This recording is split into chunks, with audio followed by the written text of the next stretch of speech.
ஐயா வாங்க, அமித்ஷா அவர்களே. ஐயா வணக்கம். இந்த படத்துக்கெல்லாம் அமித்ஷா வந்திருக்காரு. ஐயா சந்தான Bharathi சாருங்களா?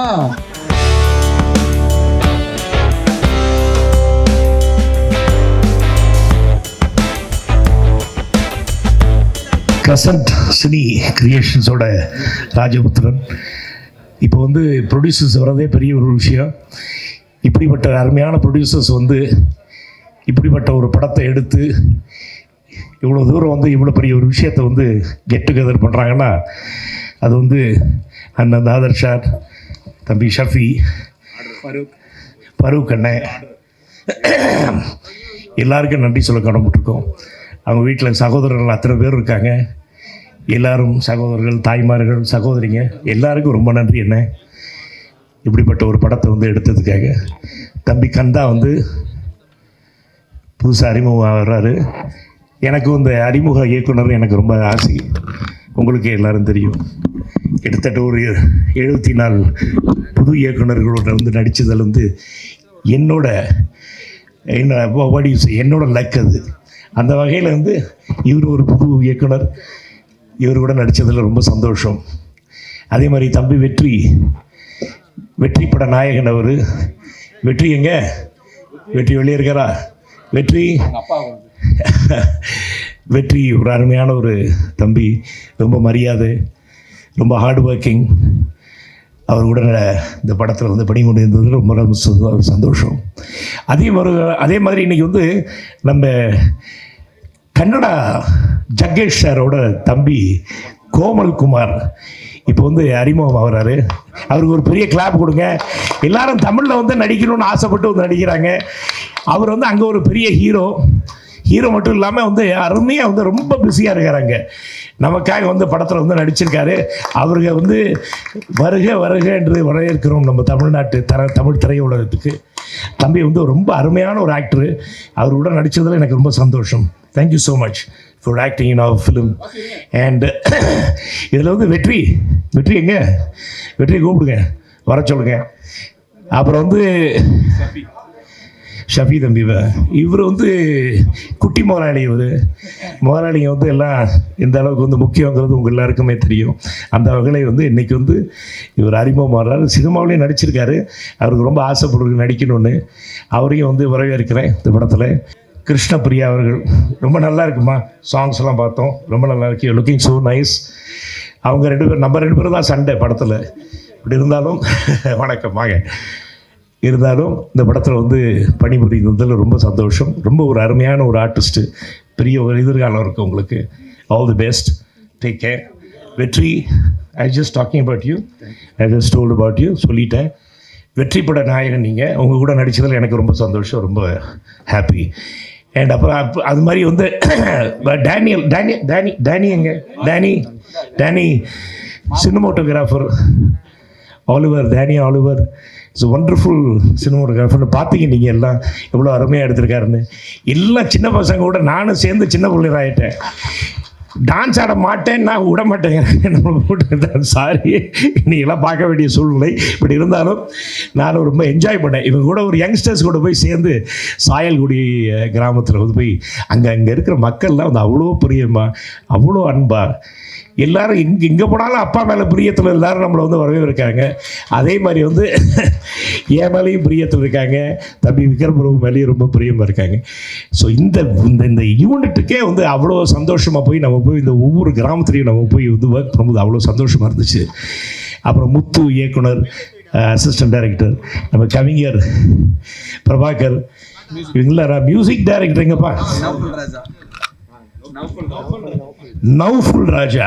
he has done a wonderful job. ரொம்ப நல்லா பண்ணியிருக்கீங்க தம்பி. Thank you. God bless you. Vairamuthu ஐயா இல்லை, வைரமுத்து ஐயாவோட கவிதை நீங்களே வந்து பார்த்துங்க. ரொம்ப சந்தோஷம். அண்ணனை பற்றி நான் தான் சொல்லணுங்கிற அவசியம் இல்லை. மன்சூர் அலி கான் பற்றி சொல்லவே வேணாம். ஒரு அருமையான நடிகர், உங்களுக்கு தெரியும். ஆர்வி உதயகுமார், அப்படி வந்து எத்தனையோ பேர் வந்து படத்தில் நடிச்சிருக்காங்க. எத்தனையோ பேர் கூட வந்து எல்லாரும் கூட வந்து நம்ம நடித்தது ரொம்ப சந்தோஷம். I was feeling so happy and young. யூத்தாக இருந்த படத்தில் எப்படி வந்து மணி அண்ணன் பக்கத்தில் நின்னோன்னே எனக்கு வந்து யூத்னஸ் தெரியுதோ அதே மாதிரி. அண்ணா நல்லா இருக்கீங்களா? உடம்பு நல்லா இருக்கா? ஸோ அதே மாதிரி வந்து இங்கே இருக்கிற பல பேர் இங்கே, ஆமாம், நெல்லை எண்ணெய், பழனிக்குமார், மண்ணை, அப்புறம் எல்லாருமே எல்லாம் நம்ம நண்பர்கள் எல்லாம். ஒருத்தர் பேரை வந்து சொல்ல முடியல, எல்லாருக்கும் தெரியும். என் மனசுலேருந்து எல்லாரையும் வந்து வருக என்று அழைத்து தேவராஜ் எல்லாருமே. அப்புறம் வந்து இந்த கடைசி பாட்டு பார்த்தீங்களா, கொஞ்சம் இந்த உம்மா அப்படிங்கிறது அண்ணன் டிஆர் அண்ணன் பாடினது. அதுக்கு நான் ஃபோன் பண்ணி ரொம்ப சந்தோஷப்பட்டேன், அண்ணன் நீங்கள் இப்படி பாடினீங்கன்னு. அவருக்கு ஒரு சின்ன ஒரு அப்ளாஸ், அவருக்கு தேங்க்ஸ் சொல்லணும். அவருக்கு thank you so much. Sakthivel film வந்து வாங்கியிருக்காங்க படத்தை. அவங்களுக்கு வந்து நன்றி சொல்ல கடமைப்பட்டிருக்கோம். ஏன்னா படம் பார்த்துட்டு நல்லா இருக்குன்னு கேள்விப்பட்டு வாங்கியிருக்காங்க, நல்லா இருக்குன்னு பார்த்துட்டு வாங்கியிருக்காங்க. ஸோ அந்த வகையில் இந்த கந்தன் அண்ட் குரூப் எல்லாருக்கும் என்னோட மனமார்ந்த வாழ்த்துக்களையும் நன்றியை தெரிவிச்சு, இந்த படம் வந்து நீங்கள் எல்லாரும் வந்து பெருசாக ஆதரிக்கணும் அப்படிங்கிறது, இந்த சின்ன பசங்களை எல்லாரும் ஆதரிக்கிறது என்னோட வேண்டுகோள். நன்றி, வணக்கம். இந்த ஆடியோ லான்ச்சுங்கிறது ஏன் நடக்குதுன்னா, நம்ம பத்திரிக்கையாளர் இருக்காங்களா, அவங்க கொண்டு போய் இந்த கண்டென்ட்டை சேர்ப்பாங்க. நம்ம பேசுகிறது எல்லாமே இந்த பத்திரிக்கையாளர்கள் இல்லைன்னா நம்மளோட இந்த ஆடியோ லான்ச் இவ்வளோ பெருசாக பண்ணி இவ்வளோ விஷயம் பண்ணி அது போய் ஆடியன்ஸுக்கு சேரணுங்கிறதுக்காண்டி தான் நம்ம பண்ணுறோம். அதனால் பத்திரிக்கையாளர்களுக்கு ரொம்ப நன்றி. எவ்வளவோ தயாரிப்பாளர்கள் வந்து கதை கேட்டு எனக்கு முன்பணம் நிறைய கொடுத்துருக்காங்க. நான் நிறைய ஆஃபீஸ் வந்து போட்டிருக்கேன், எல்லா ஆஃபீஸுமே ஷூட்டிங் போகிறதுக்கு முன்னாடி நின்றோம். அதனால் ஒரு பெரிய மன உளைச்சலில் இருந்தேன். ஆனால் கதை கேட்டு எவ்வளவோ பேர் வந்து கதை கேட்டு முன்பணம் கொடுத்து கூட பண்ணலை.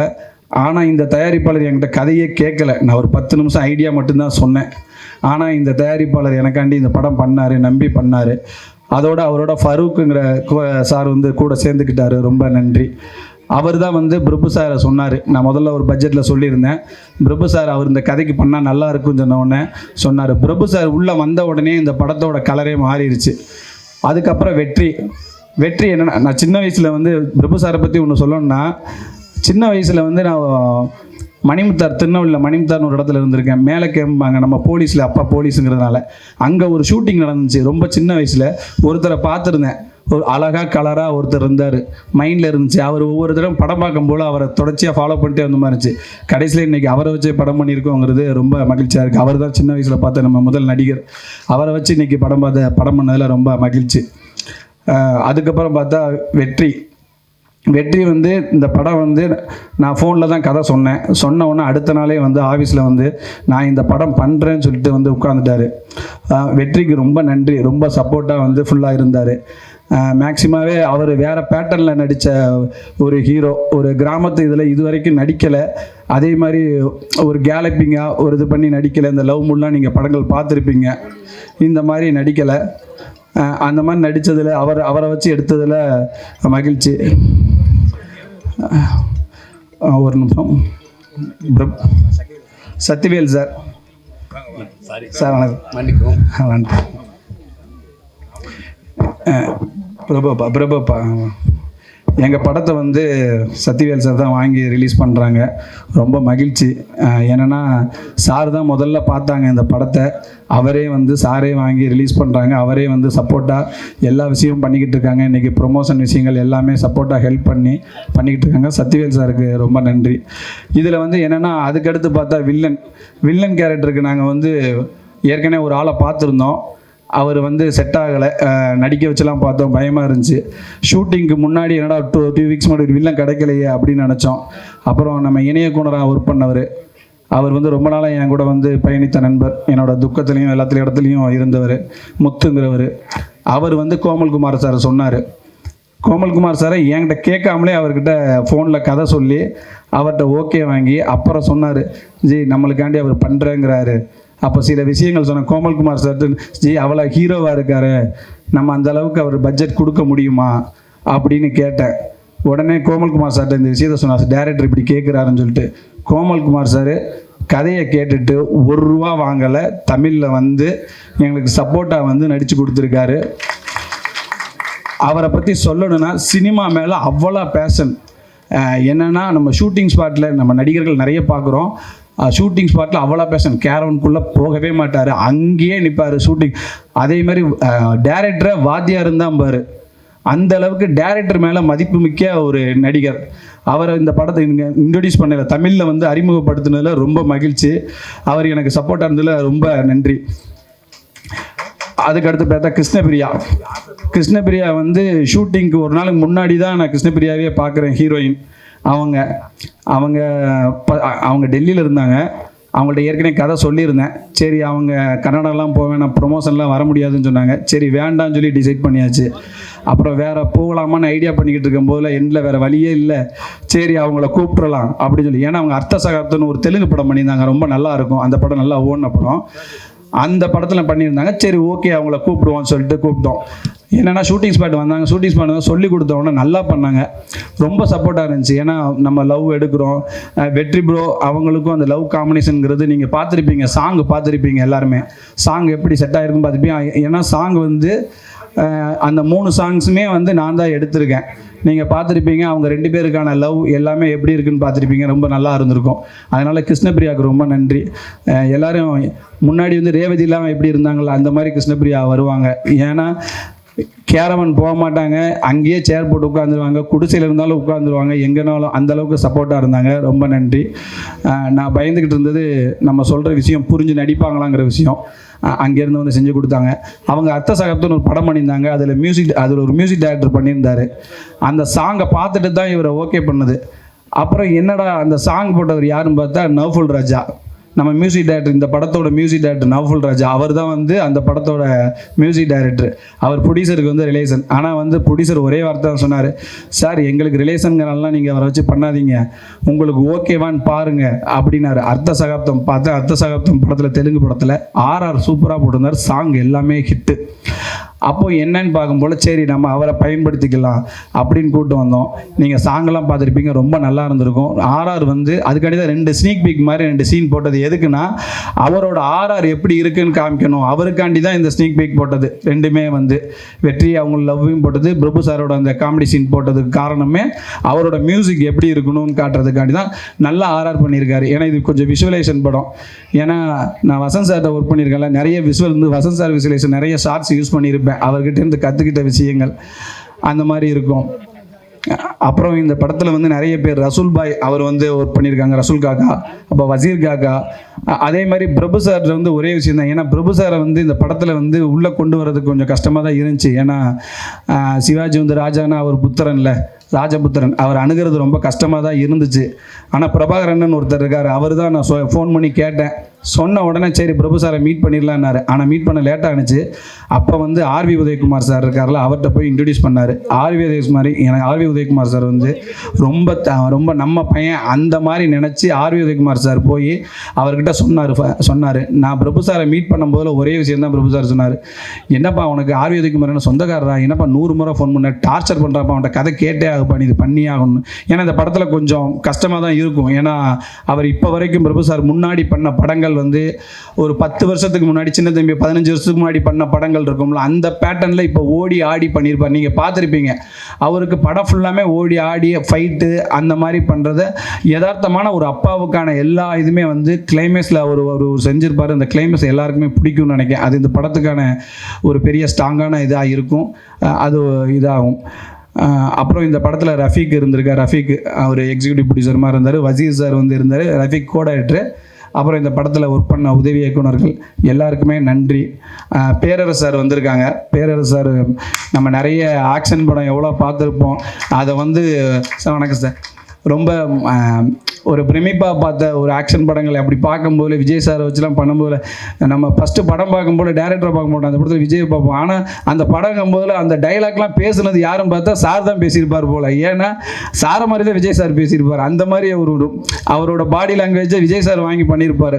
அது ஒரு டேரக்டர்கிட்ட வாங்கி பண்ணுறது ஒரு நல்ல விஷயம். அதே மாதிரி இந்த படத்தில் வெற்றி அந்த மாதிரி செஞ்சுருப்பார். நான் நிறைய பண்ணியிருப்பேன், அதை பார்த்து அவர் பண்ணியிருப்பார் அந்த மாதிரி. அப்புறம் மதியழகன் சார் வந்திருக்கார் நம்மளுக்காண்டி. ரொம்ப நன்றி சார். நான் கூப்பிட்டேன், எனக்காண்டி வாங்க சார்னு சொன்னேன், வந்தாங்க. அப்போ விஜய் கனிஷ்கா நான் கூப்பிட்டேன், எனக்காண்டி வந்திருக்காங்க. அவர் ஃபருக் சாரோட ஃப்ரெண்டு இளங்கோ சார் இருக்கார். அவர் ரொம்ப நாளாக சினிமாவில் இருக்கார், ஸ்டன் மாஸ்டர். அவரோட பையன்தான் வந்து ராகேஷ். அவர் வந்து இந்த படத்தில் வந்து ஒரே விஷயம் தான், அவரை இன்ட்ரடியூஸ் பண்ண உடனே கொஞ்சம் ஷூட்டிங் வரைக்குமே போய்கிட்டே இருந்துச்சு, இருக்கா இல்லையான்னு அப்படியே போய்கிட்டே இருந்துச்சு. அவருக்காண்டி சப்போர்ட் பண்ணது ஆரி வந்து சப்போர்ட் பண்ண. ஆரிட்ட ஃபோன் பண்ண, ஆரிட்ட ஒரு சீக்வன்ஸ் பண்ணியிருப்பாருன்னு நினைக்கிறேன். அவர் வந்து ஃபோன் பண்ணி ஆரி வந்து சொன்னார், இல்லைங்க நீங்கள் அவரை வச்சு பண்ணுங்கள், நல்லா டேலண்டான ஆள் அப்படின்னு. ஆனால் ஷூட்டிங்கில் வந்து உண்மையாகவே சொல்கிறேன் ரொம்ப நல்லா பண்ணார். ரொம்ப பொறுமையான ஆள். எம்எம் ஸ்டண்ட் மாஸ்டர்னாலே என்னமோ பயங்கரமாக ஒரு ஸ்ட்ராங்காக அப்படியே வேறு மாதிரி இருப்பாங்க அப்படின்னு பார்ப்போம். அவங்க அப்பா அந்த மாதிரி இருப்பார் பயங்கரமாக. ஆனால் அவர் அப்படி இல்லை, ரொம்ப சைல்டான ஆள். நல்லா ஒரு பொறுமையாக ஷூட் பண்ணி இது பண்ணி கொடுத்தாரு. ஃபைட்டு உண்மையாக நல்லா வந்திருக்கு. கிளைமேக்ஸ் ஃபைட்டு நல்லா வந்திருக்கு. அவங்க அப்பா இளங்கோ மாஸ்டர், வீரமணினா அவங்களாம் வந்து பயங்கர சப்போர்ட் பண்ணாங்க. அவருக்கு வந்து ஒரு பேக் போனாக இருக்காங்க. எப்பவுமே தந்தை மகன் கதைன்னு சொல்கிறேன். உண்மையிலேயே அவங்க அப்பா தந்தை வந்து மிகப்பெரிய உள்ள அவருக்கு சப்போர்ட்டாக இருந்திருக்காரு. நன்றி சார். ஒரு படம் வந்து வெற்றி எங்கே நினைவாகும்னா, படத்தோட டைட்டில் ராஜபுத்திரன். இது வரைக்கும் ஒரு 100 தடவை எல்லோரும் இங்கே வந்து சொல்லிட்டாங்க. அருமையான டைட்டில். ஸோ வெற்றிக்கான முதல் படி அங்கேயே ஸ்டார்ட் ஆகிடுச்சு. அதுக்கு பிறகு சக்தி ஃபிலிம் ஃபேக்ட்ரி, சக்தி வேலன் அவரோட பேனர் எங்கே இருக்கோ அது 2வது படம் வெற்றிக்கின்ற ஒரு அறிகுறி இருக்குது. ஸோ அதுவும் இந்த படத்தில் ஆல்ரெடி இருக்குது. டைரக்டர் வந்து கந்தசாமி சார் வந்து ஒர்க் பண்ணது நந்தா பெரியசாமி சார், வசந்த் சார்கிட்ட. அவர் ரொம்ப எல்லோரும் இங்கே இருக்கிற பாதி பேர் வந்து எவ்ரி 10 மினிட்ஸுக்கு எல்லாரையும் ஃபாலோ பண்ணி கால் பண்ணி காலையிலேருந்து வர வச்சுருக்காங்க.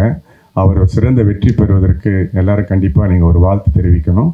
இந்த படம் உம்மா தர்றேன் அம்மா என்னோட சாங் ஒரே வைரல் ஆகிடுச்சு. ஸோ அந்த சாங்கால் இந்த படம் வந்து ஒரு எக்ஸ்ட்ரா மைலேஜாக கவனிக்கப்பட்டது.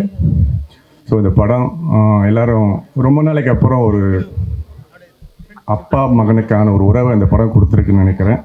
பாட்டெல்லாம் சிறப்பாக இருக்குது, படம் நல்லா இருக்குது. இந்த படம் வெற்றியடைய என்னுடைய வாழ்த்துக்கள். நன்றி. இந்த இடமே ரொம்ப வைப்பாக இருக்குது. காரணம் வந்து தெரியும், பர்னி ஸ்டுடியோ, பானுமதி அம்மாவுடைய ஸ்டுடியோ. அது ஒரு வைப்பை கிரியேட் பண்ணியிருக்குது. பிரபு சாரும் வந்து ரொம்ப உற்சாகமாக ரொம்ப அழகாக பேசிட்டு போனார். ஒரு விஷயத்தில் பாராட்டணும். பொதுவாக இந்த மாதிரி அப்பா பையன் கதையில் வந்து அப்பா வந்து சேரில் உட்காந்துருப்பார், பையன் வந்து நிற்பார். அதை மாற்றி அதுக்கு சம்மதிச்சிருக்கிறாரு.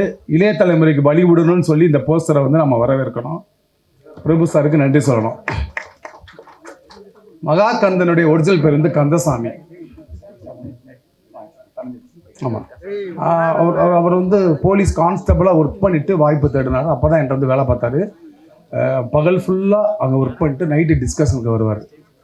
ஒரு 6 மணி 7 மணிக்கு வந்துட்டு அடுத்த காலையில் போய் குளிச்சுட்டு டியூட்டி போவார். சினிமாவுக்காக அப்படி வெறித்தனமாக சினிமாவில் சாதிக்கே ஆகணும்னு சொல்லி வந்தவர் தான்.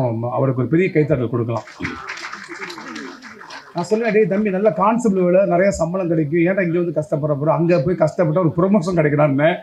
ஆனால் இங்கே வந்து கஷ்டப்பட்டு டைரக்டரை ப்ரொமோஷன் பண்ணியிருக்கிறாரு. அவருக்கு வாழ்த்துவோம். ரொம்ப அடம்பிடிப்பார், ரொம்ப அடம்பிடிச்சு எதையுமே வந்து சாதிச்சு காட்டுவார். இப்போ கூட இந்த படத்தை காட்டுறான்னே காட்டாமல் அடம் பிடிச்சிட்டு இருக்காப்புல. நீங்கள் தேட்டரில் வந்து பாருங்கள் சார், அந்த வைப்பில் வந்து நீங்கள் வந்து கைத்தட்டி பாருங்கன்றக்காப்புல. ரொம்ப சந்தோஷமாக இருக்குது. இங்கே நிறைய பேர் வந்திருக்கிறாங்க, நிறைய பேசணும். மாபெரும் வெற்றியடைய இறைவனை வேண்டி வாழ்த்துக்கிறோம். நன்றி. நிறைய பேசுகிறதுக்கு இருக்குது. ஆனால் இங்கே வந்து ஒரு திருவிழா மாதிரி ஒரு கூட்டம், கிட்டத்தட்ட மாநாடு மாதிரி நடந்துக்கிட்டு இருக்குது இந்த விழா. நான் ரொம்ப டைம் எடுத்துக்க விரும்பலை. 8 தோட்டாக்கள் ஜிவி ஆரம்பித்து மிக சிறப்பான படங்களை பண்ணிக்கிட்டு இருக்க சகோதரர் வெற்றி அவர்களுடைய படங்கள் வந்து தொடர்ச்சியாக நான் வெளியிடுவேன். அவருடைய படங்கள் வெளியிடுறப்ப எல்லாம் வந்து எனக்கும் வந்து வெற்றி கிடைக்கும். அந்த மாதிரி ஒரு படமாக இந்த ராஜபுத்திரனும் அமையும் அப்படின்னு நான் நம்புகிறேன். இந்த படத்தை பொறுத்த வரைக்கும் பார்த்துட்டிங்கன்னா, இதோட தயாரிப்பாளர் வந்து ராஜபுத்திரன் தான், சபி. அது இல்லாமல் பார்த்தீங்கன்னா அவங்களோட அப்பா ரொம்ப ரொம்ப ஒரு எனர்ஜெட்டிக்கான பர்சன். ஒரு ப்ராஜெக்ட் எடுத்துகிட்டு அந்த ப்ராஜெக்டை எந்த லெவலில் எடுத்து கொண்டு போய் சேர்க்கணும், அந்த ப்ராஜெக்ட்டுக்கு என்னென்னவெல்லாம் வேணும், கொஞ்சம் கூட சமரசமே இல்லாமல் கிட்டத்தட்ட அவர் இப்போ தான் காலேஜ் முடிச்சுட்டு வந்த அளவுக்கு பயங்கர எனர்ஜியோட ஒர்க் பண்ணக்கூடிய ஒரு பர்சன்.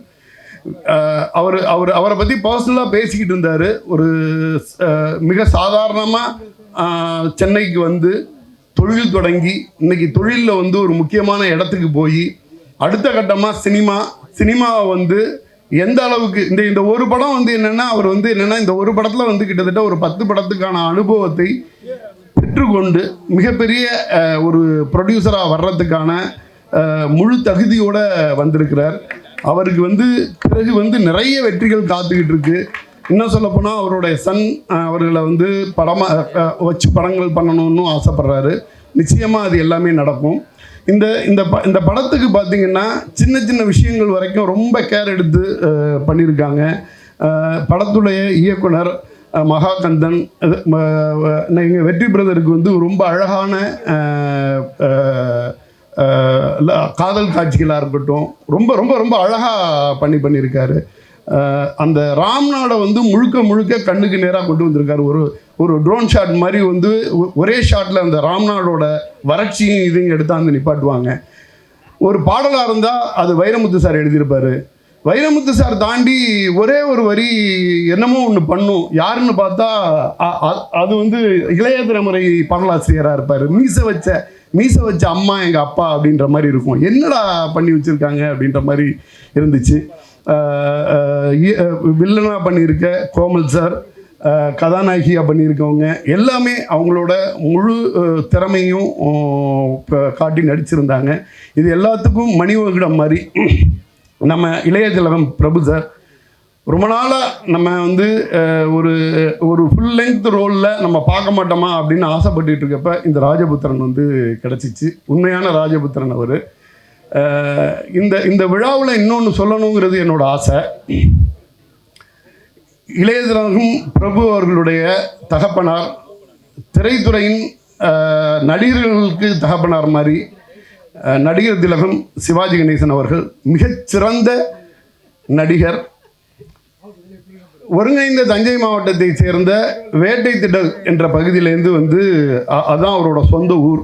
அதுதான் விசி கணேசன் அப்படின்னு சொல்லுவாங்கன்னு. அந்த ஒருங்கிணைந்த தஞ்சை மாவட்ட பகுதியில் வந்து அந்த வேட்டை திடலில் அவருக்கு ஒரு நினைவு, அவருடைய சொந்த இடத்துல ஒரு நினைவு மண்டபம் அரசு ஏற்று நடத்தணும் அப்படிங்கிற மாதிரி நிறைய கோரிக்கைகள் வந்துக்கிட்டு இருக்குது. அங்கே உள்ள அந்த கிராமத்து மக்களாக இருக்கட்டும், அந்த ஒரு வரலாற்று ஆய்வாளர் எடையூர் மணிமாறன்கிறவர் வந்து தொடர்ந்து அதுக்காக நிறைய விஷயங்களை வந்து முன்னெடுத்துக்கிட்டு இருக்காரு. இவ்வளோ பெரிய இந்த விழாவிலேருந்து கொஞ்சம் அவையாக இருந்தால் கூட என் சைடான ஒரு கோரிக்கை, நடிகர் திலகம் அவர்களுக்கு ஒருங்கிணைந்த தஞ்சாவூர் மாவட்டத்தில் வேட்டை திடலில் அவருடைய சொந்த நிலத்தில் ஒரு நினைவளம் கட்டித்தர வந்து அரசாங்கத்துக்கு ஒரு எளியோனின் கோரிக்கையாக இதை வைக்கிறேன். இது வந்து இவ்வளோ பெரிய ப்ரெஸ்ஸுக்கு முன்னாடி பண்ணுறது வந்து ஒரு வாய்ப்பு.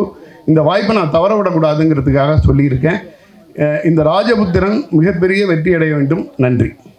என்னுடைய சொந்த படம் ஹிட் லிஸ்ட்லேயே நான் வந்து பேச முடியல ஆடியோ லான்ச்சில். பட் ராஜபுத்திர படத்தில் என்னை வெறும் டைரக்டர் விக்ரமன் சாருடைய மகனாக இல்லாமல் நடிகர் விஜய் கனிஷ்காவாக கூப்பிட்டதுக்கு ரொம்பவே நன்றி சார். கோதர் ஷா அவர்களுக்கும் அவருடைய சன் சஃபி பிரதர்களுக்கும் ரொம்ப ரொம்ப நன்றி, வாழ்த்துக்கள். பெரியவங்களாம் இருக்காங்க, அவங்க முன்னாடி நான் என்ன சொல்கிறதுன்னு எனக்கு தெரியல. பட் இந்த படத்தோடைய ட்ரெய்லர், டீசர், சாங்ஸ் எல்லாமே கேட்டேன். ரொம்ப அழகாக வந்திருக்கு. ரொம்ப ஒரு தேவையான ஒரு விஷயம் இது நம்ம தமிழ் சினிமாக்கு. இப்போ இந்த மாதிரி வில்லேஜ் ஸ்டோரியில் வர பேக்ரவுண்டு உள்ள ஸ்டோரிஸ். அண்ட் சின்னதாக நான் ஒரு விஷயம் சொல்லணும்னு ஆசைப்பட்றேன். இப்போ வந்து தயாரிப்பாளர்கள் வந்து ரொம்ப கம்மியாயிட்டு வராங்க தமிழ் சினிமாவில். ஸோ இந்த மாதிரி புது தயாரிப்பாளர்கள் வரும்போது அவங்களை கொண்டு போய் சேர்க்கறதுன்றது நம்மளுடைய இதுவும் உங்களுடைய இதுவும் தான். சரிங்களா? நம்ம எல்லாம் சேர்ந்து தான் அவங்களை கொண்டு போய் வைக்கணும். ஏன்னா திரும்பி அவங்க அப்போ தான் நிறைய படங்கள் செய்வாங்க. அதுக்கான வாழ்த்துக்கள் எல்லாருக்குமே. And stunt director Rakesh brother, hi. என்னுடைய படத்தில் வந்து அசிஸ்டண்ட்டாக வேலை செஞ்சாப்புல, இப்போ வந்து மெயின் ஸ்டண்ட் கோரியோகிராஃபராக வேலை செய்கிறாரு. So very happy for you. அவங்களுடைய அப்பாவும் இருக்கார், அவரும் ஹாய் சார். வீரமணி என்ன, அவங்கெல்லாம் அந்த ஸ்டன் சீக்வன்ஸ் நல்லா வந்திருக்கு. காரணம்னா அவங்க 3-4 பேர் தான் இவங்கெல்லாம். ஸோ இவங்களுக்கு நான் நன்றி சொல்ல ஆசைப்பட்றேன். அண்ட் இந்த படம் மிகப்பெரிய வெற்றி பெற என்னுடைய வாழ்த்துக்கள். Definitely is sure short black Bastar. வெற்றி பிரதர் ஒரு ஸ்கிரிப்ட் செலக்ட் பண்ணாலே அது கண்டிப்பாக ஹிட்ன்ற மாதிரி வந்துடும். ஸோ அவருக்கும் என்னுடைய வாழ்த்துக்கள். அண்ட் படத்தில் நடித்த எல்லாருக்குமே என்னுடைய வாழ்த்துக்கள். நன்றி, தேங்க்யூ. விஜய் கணேஷ்கா, நீ என்றைக்குமே விக்ரம் சார் பையன்தான். அது நாங்கள் மக்களும் மறக்க மாட்டோம், யாரும் மறக்க மாட்டோம். என்ன நீங்கள் என்றைக்குமே விஜய் கணேஷ்கா பையன்தான். நீங்கள் அதோட பெருமை எதுவுமே இல்லை நம்மளுக்கு. ஓகே, நான் இந்த விழாவுக்கு வந்ததுக்கு காரணம் இயக்குனர் சங்க தலைவர் உதயகுமார் அவர்கள் தான். அவர் இந்த பற்றி நடிச்சிருக்கிறாரு.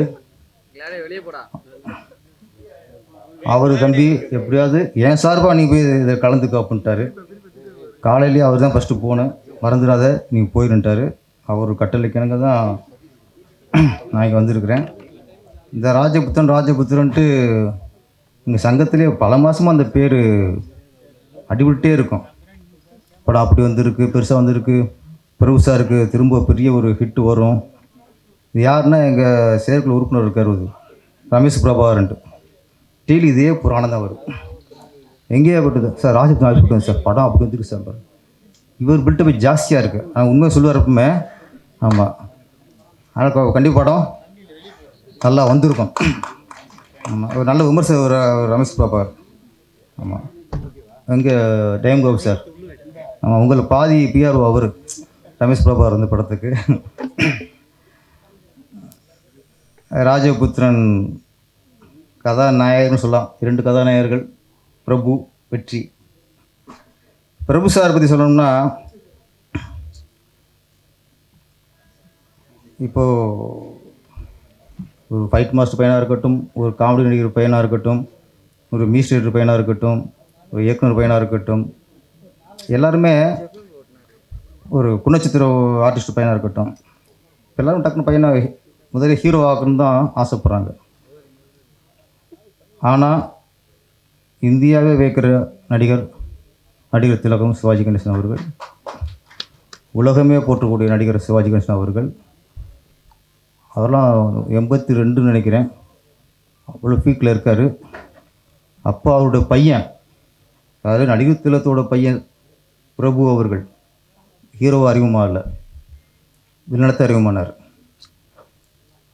அதுக்கப்புறம் நலந்தான ஒரு படம், ஒரு கௌரவமான தோற்றம் தான் அதில். அப்புறம் கோழிக்கு ஒரு படம், அதில் தான் ஃபஸ்ட்டு ஒரு ஹீரோவே வர்றார். ஏன்னா படிப்படியாக வந்தவர் அவர், இளைய திலகம் அப்படிங்கிறது படிப்படியாக வந்தவர். அதுக்கப்புறம் ஹீரோனுக்கப்புறம் அந்த இடத்த தக்க வச்சுட்டார். அதனால் இன்றைக்கும் தமிழ் திரையில் அசைக்க முடியாத இடத்துல இருக்கிற ஒரு பிரபு சார். அவரோட இன்றைக்கி வெற்றி வளர்ந்து வர நாயகன், எனக்கு பிடிச்ச ஒரு ஹீரோ அவர் வெற்றி. ஏன்னா அவர் நிறைய பழகிருக்கேன் அவர்கிட்ட, அவர் படங்கள் நிறைய பார்த்து வரேன். கதையை செலக்ட் பண்ணுறதுல ரொம்ப கவனமாக இருக்கார். அது மாதிரி புது இயக்குனர்கள், சிறிய இயக்குனர்கள், இதில் எல்லோரும் கதை வைப்பார். கதை கேட்டு அவர் பிடிச்சிருந்தா ஓகே, நான் பெரிய டேரக்டர் தான் பண்ணுவேன், அதெல்லாம் இல்லை. இந்த மாதிரி இண்டஸ்ட்ரியில் இப்போதைக்கு வெற்றி மாதிரி கதாநாயகர்களை ஜெயிக்கணும். ஜெயிச்சா தான் நிறைய புதிய இயக்குநர்களுக்கு வாய்ப்பு கிடைக்கும். சின்ன சின்ன ப்ரொடியூசர்கள் படம் பண்ண முடியும். அதுக்கெலாம் சப்போர்ட்டாக இருக்கிற வெற்றி. அவர் இந்த படத்தின் மூலமாக மிகப்பெரிய வெற்றி அடையணும்.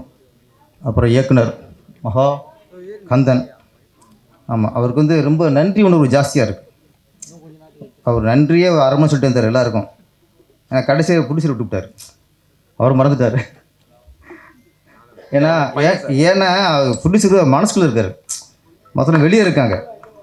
கடைசி வெளியே இருக்க சொல்லிவிட்டு மனசில் உள்ள ஆளை விட்டுவிட்டார். டக்குனு ஞாபகம் வந்து நன்றியை தேவைப்பட சொல்லிட்டார். எந்த இயக்குனராக இருக்கட்டும், நடிகராக இருக்கட்டும், மறக்கக்கூடாத ஆளாருன்னா தயாரிப்பாளர் தான். தயாரிப்பாளர் இல்லாமல் சினிமா இல்லை. அவங்க தான் இன்றைக்கி சினிமாவுக்கு முக்கியம். அதில் தயாரிப்பாளர் யாரும் மறக்கக்கூடாது. தயாரிப்பாளர் இன்றைக்கி இருக்க சூழ்நிலை, இயக்குனராக இருக்கட்டும், நடிகர்களாக இருக்கட்டும், எல்லா டெக்னீஷியனாக இருக்கட்டும், நம்ம தயாரிப்பாளர்களுக்கு பக்கவளமாக சப்போர்ட்டாக இருக்கணும். இந்த படத்து சம்மந்தமாக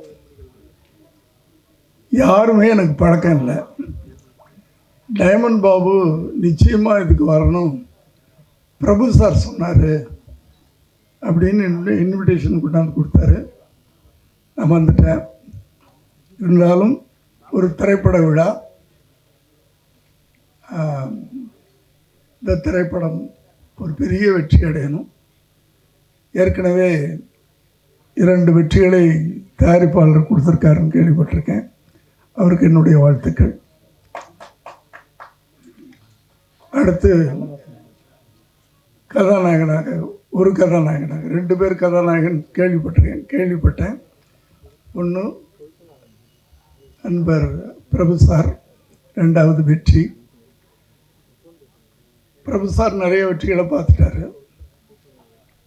வெற்றியும் வெற்றியை பார்க்கணும்.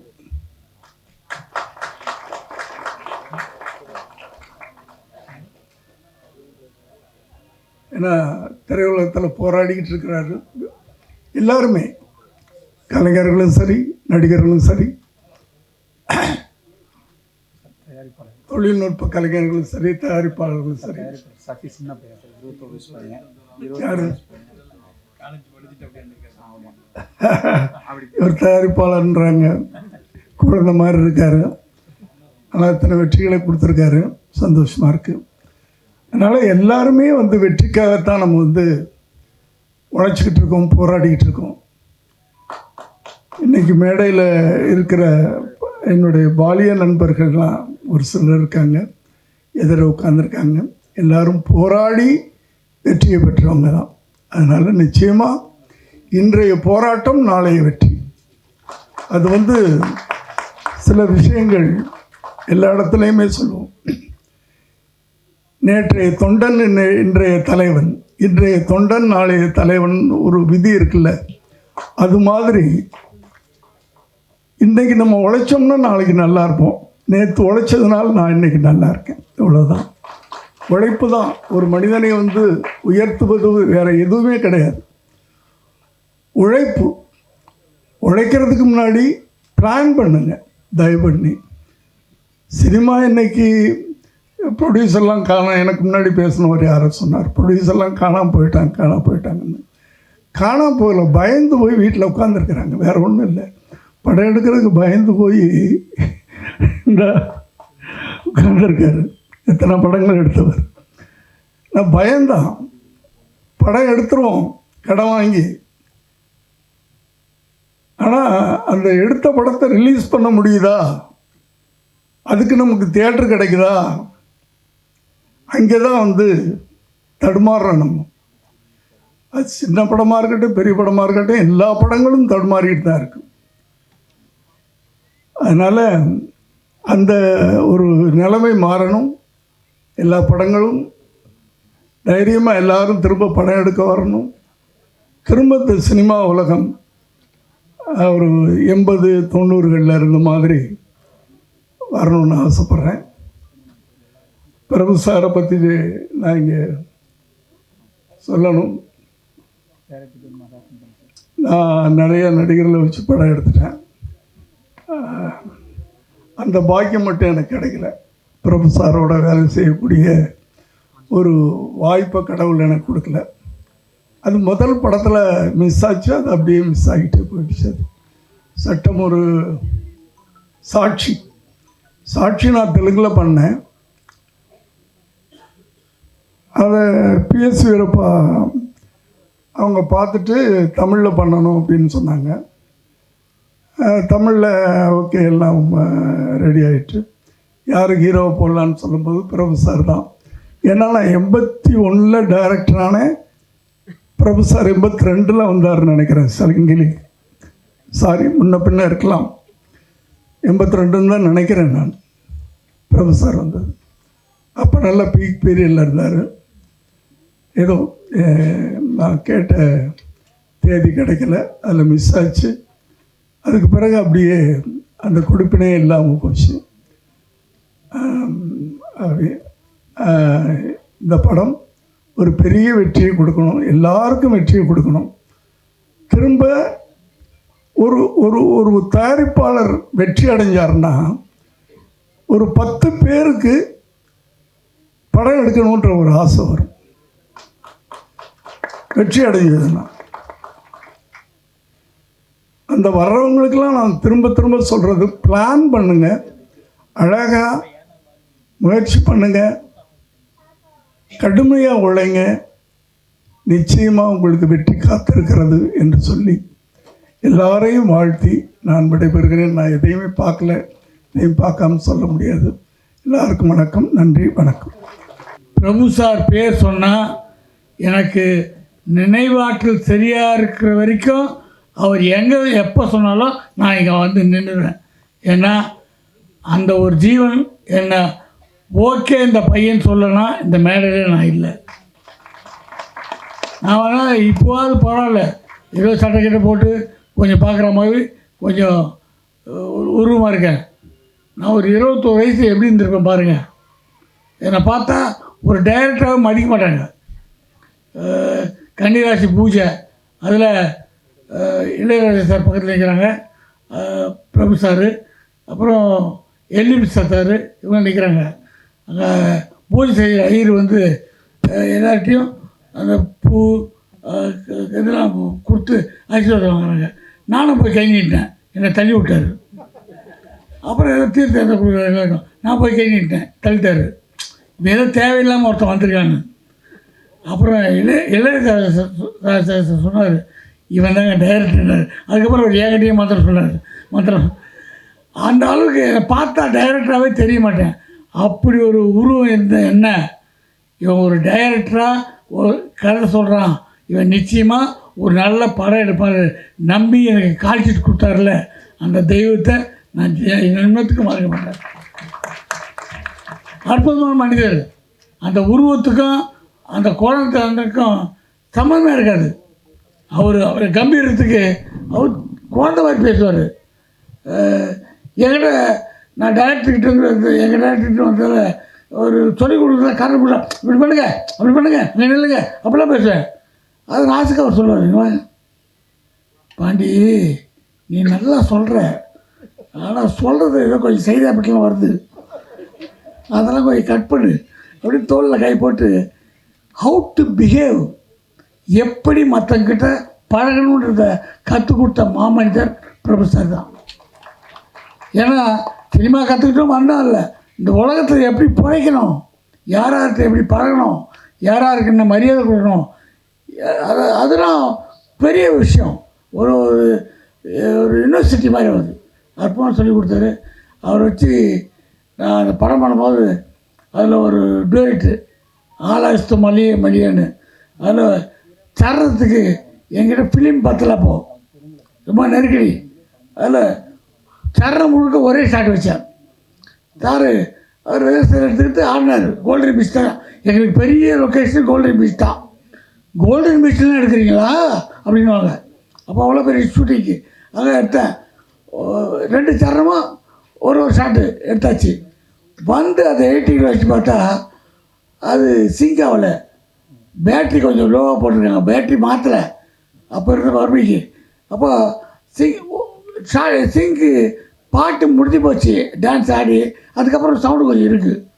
ஐயா பிரச்சனைட்டு அதை பார்த்து ஒரு நாளைக்கு அப்புறம் அந்த ஒரு 6 ஃப்ரேமை ஃப்ரீஸ் பண்ணி அடுத்த ஃப்ரேம்லேயே ஒரு 6 ஃப்ரேம் ஃப்ரீஸ் பண்ணி அந்த ஃப்ரீஸை மிக்ஸ் ஒரு டிசால்வ் மாதிரி பண்ணி விட்டோம். அதை இதுலேருந்து அது மாறும்போது ஃப்ரீஸாக அது வரும். அப்பா அப்படின்னு தப்பிச்சோம். தியேட்டரில் அதை பார்த்த உடனே அந்த ஷாட்டை நாங்கள் தப்பு பண்ணதை அட்ஜஸ்ட் பண்ணியிருக்காங்க. அந்த ஷாட்டுக்கு கிளாப்ஸுங்க, என்ன அது தப்பாக கண்டுபிடிச்சாங்க, விசில் பறகுது. என்னென்னா போன சரணத்துலேருந்து அடுத்து பல்லவி மாறும்போது பிரபு சார் காஸ்டியூம் சேஞ்சு வேறு ஷர்ட்டில் வர்றாரு, அதுக்கு விசில் பறகுது. ரசிகை கூப்பிட்டு ஏன் கை தட்டிங்க, தலைவர் ஷாட்டில் சட்டை மாத்திராருல அந்த டிசைனில். அப்படி ஒரு ரசிகர்களை பெற்ற ஒரு சூப்பர் ஹீரோ, ஒரு பண்பாளர். அவர் இன்றைக்கு வரைக்கும் பாண்டி அப்படின்னு ஃபோன் எடுத்தோன்னே அந்த உரிமையோடு கூப்பிட்ற குணம் அதை மறக்க முடியாது. நான் டைரக்ட் பண்ணது பிரபு சாரை, அவர்கிட்ட கற்றுக்கினது நிறையா. அதுக்கப்புறம் அவங்க அப்பா கூட நடித்தேன். நடிகர் தளத்தில் தாய்கர் தளத்தில் நடிக்கிற வாய்ப்பு, இதெல்லாம் எனக்கு சோகங்கள் வரும்போது நினச்சி பார்த்துக்குது. எவ்வளோ பெரிய லக்கு நமக்கு, யோசிச்சு பாருங்கள். நடிகர் திலகம் எனக்கு அப்பா, நாட்டிய பேரொழி பத்மினி அம்மா எனக்கு அம்மா, இவங்களுக்கு நான் புள்ள. இப்படி ஒரு காம்பினேஷன் பிறக்குமா? யோசிச்சு பார்த்தாலும் நடக்குமா? இதெல்லாம் நடந்திருக்கு. இந்த மாதிரி அவங்க கூட பழகும்போது என்ன டைமிங், நடிக்கிறனா எப்படி நடந்துக்கணும், 7 மணினா 7 மணி காட்சிட்டில் வித் காஸ்டியூம் மேக்கப்போட 7 மணிக்கு செட்டில் இருக்கணும். இதெல்லாம் சொல்லி கொடுத்த தெய்வங்கள் தான். ஒரு அற்புதமான குடும்பம். அந்த வீட்டுக்குள்ளே நம்ம போய் காஃபி சாப்பிட்ருக்கோம், என் பேர் சொல்லி கூப்பிட்ருக்காங்க. இதெல்லாம் சந்தோஷமான விஷயம். அவங்க கூப்பிட்ட ஆடியோ லான்ச்சு டைம் சார் சொன்னார், பிரபு சார் அப்பா பையனுக்கான ஒரு கதையில் ஆக்ட் பண்ணியிருக்காரு. அதனால் நீங்கள் பையனோடு வரணும். வரங்க, இதை விட நான் நமக்கு சந்தோஷம். நான் பையனோடு மட்டும் வரலைங்க, என் பேரனையும் கூப்பிட்டு வந்திருக்கேன். எப்படியோ அந்த சினிமாவுக்கு எங்கெங்கேயோ கஷ்டப்பட்டு என்னென்னமோ பட்டு வந்தோம். ஆனால் அந்த சினிமா என்னென்ன கொடுக்குது, எங்கே கொடுக்குது, தோண்டு விழும்போதெல்லாம் நம்மளை கைக்கு கூடுது, எந்தெந்த ஊருக்கு கூட்டு போகுது, எவ்வளோ மனிதர்களை சந்திக்க வைக்குது. நான் ஆஸ்திரேலியா போயிருந்தேன், இந்த மாதிரி இடத்துல சொன்னதான் உண்டு. ஆஸ்திரேலியா போனப்போ அப்போது கையில் இருந்த காசு செலவாகி போச்சு. நான் மெல்போர்னு போயிட்டு திடீர்னு ஒரு ஆள், சார் எங்கள் பிரிஸ்பன் வரீங்களா? ஐயோ எங்கேயா இருக்குது பிரிஸ்பன்னு? என்கிட்ட டிக்கெட்டுக்கெலாம் இல்லை, நான் சென்னை போகணுன்னு. இல்லை சார், நாங்கள் பிரிஸ்பன்லேருந்து உங்களுக்கு டிக்கெட் போட்டு தரோம். இல்லை, என் காசு தான் செலவு பண்ணிட்டேன். நான் காசு தரேன் சார். காசுலாம் கொடுத்து என்னை கூப்பிட்டு போனாங்க. எனக்கு பசங்கள்லாம் இங்கே கூப்பிட்டு போயிட்டுமான்னு ஒரே கவலை நடாதுன்ட்டு. அதுக்கப்புறம் நாளைக்கு சென்னைக்கு வர போகிறேன். இன்றைக்கி அந்த ஸ்ட்ரீட்டில் நின்று ஒரு பேண்ட் வாங்கணுன்ட்டு என் ஒய்ஃப் அங்கே போயிருக்க கடைக்கு. நான் சோகமாக நிற்கிறேன். அப்போது ஒரு 4 வயசு குழந்த, ஒரு பொண்ணு குழந்த, அவங்க அப்பா கை பிடிச்சி வருது. நான் டக்குன்னு அந்த குழந்தை பார்த்தது. அப்பா அவர் பாண்டியராஜனே, பாண்டியராஜன் அங்கே நிற்கிறார், நான் கண்டேன் அப்பா. இல்லை, அவர் எங்கே வருவார்? அவர் சென்னையில் வருவார். இல்லையே, பாண்டு கண்டேன், பகடியாக நடிப்பார், அவர் தான் அப்பா. இல்லைங்கோ, நான் பார்க்கணும் அவரு. அந்த குழந்தை சொல்லப்பட்டு நேராக கிட்ட வந்து, பாண்டியராஜன் நீங்களா? ஆமாம் சார். என்ன செய்தி எல்லாம் வர்றது? இல்லை, நான் நாளைக்கு ஊருக்கு போகிறேங்க. அந்த குழந்தை அப்படியே குதிக்குது, என்னை தொட்டு பார்க்குது, சட்டை பிடிச்சி இருக்குது, சிரிக்குது. இது அப்போ அவர் சொல்கிறாரு, இந்த குழந்தை இந்தியா வந்ததில்லை, இலங்கையில் பிறந்ததில்லை, இது நியூசிலாண்டில் பிறந்தது, இது லீவுக்காக ஆஸ்திரேலியா வந்திருக்குது.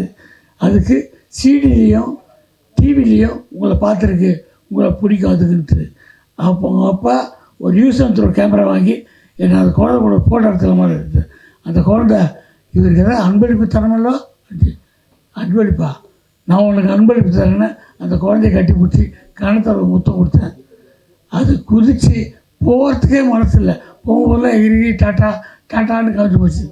யார் பெற்ற குழந்தையோ, இந்த சினிமாவும் தமிழும் நம்மளை எல்லாம் கடந்து கூட்டு போது இதுக்காக அழலாம், கஷ்டப்படலாம், வேதனைப்படலாம், என்ன கஷ்டத்தில் தாங்கிக்கலாம்.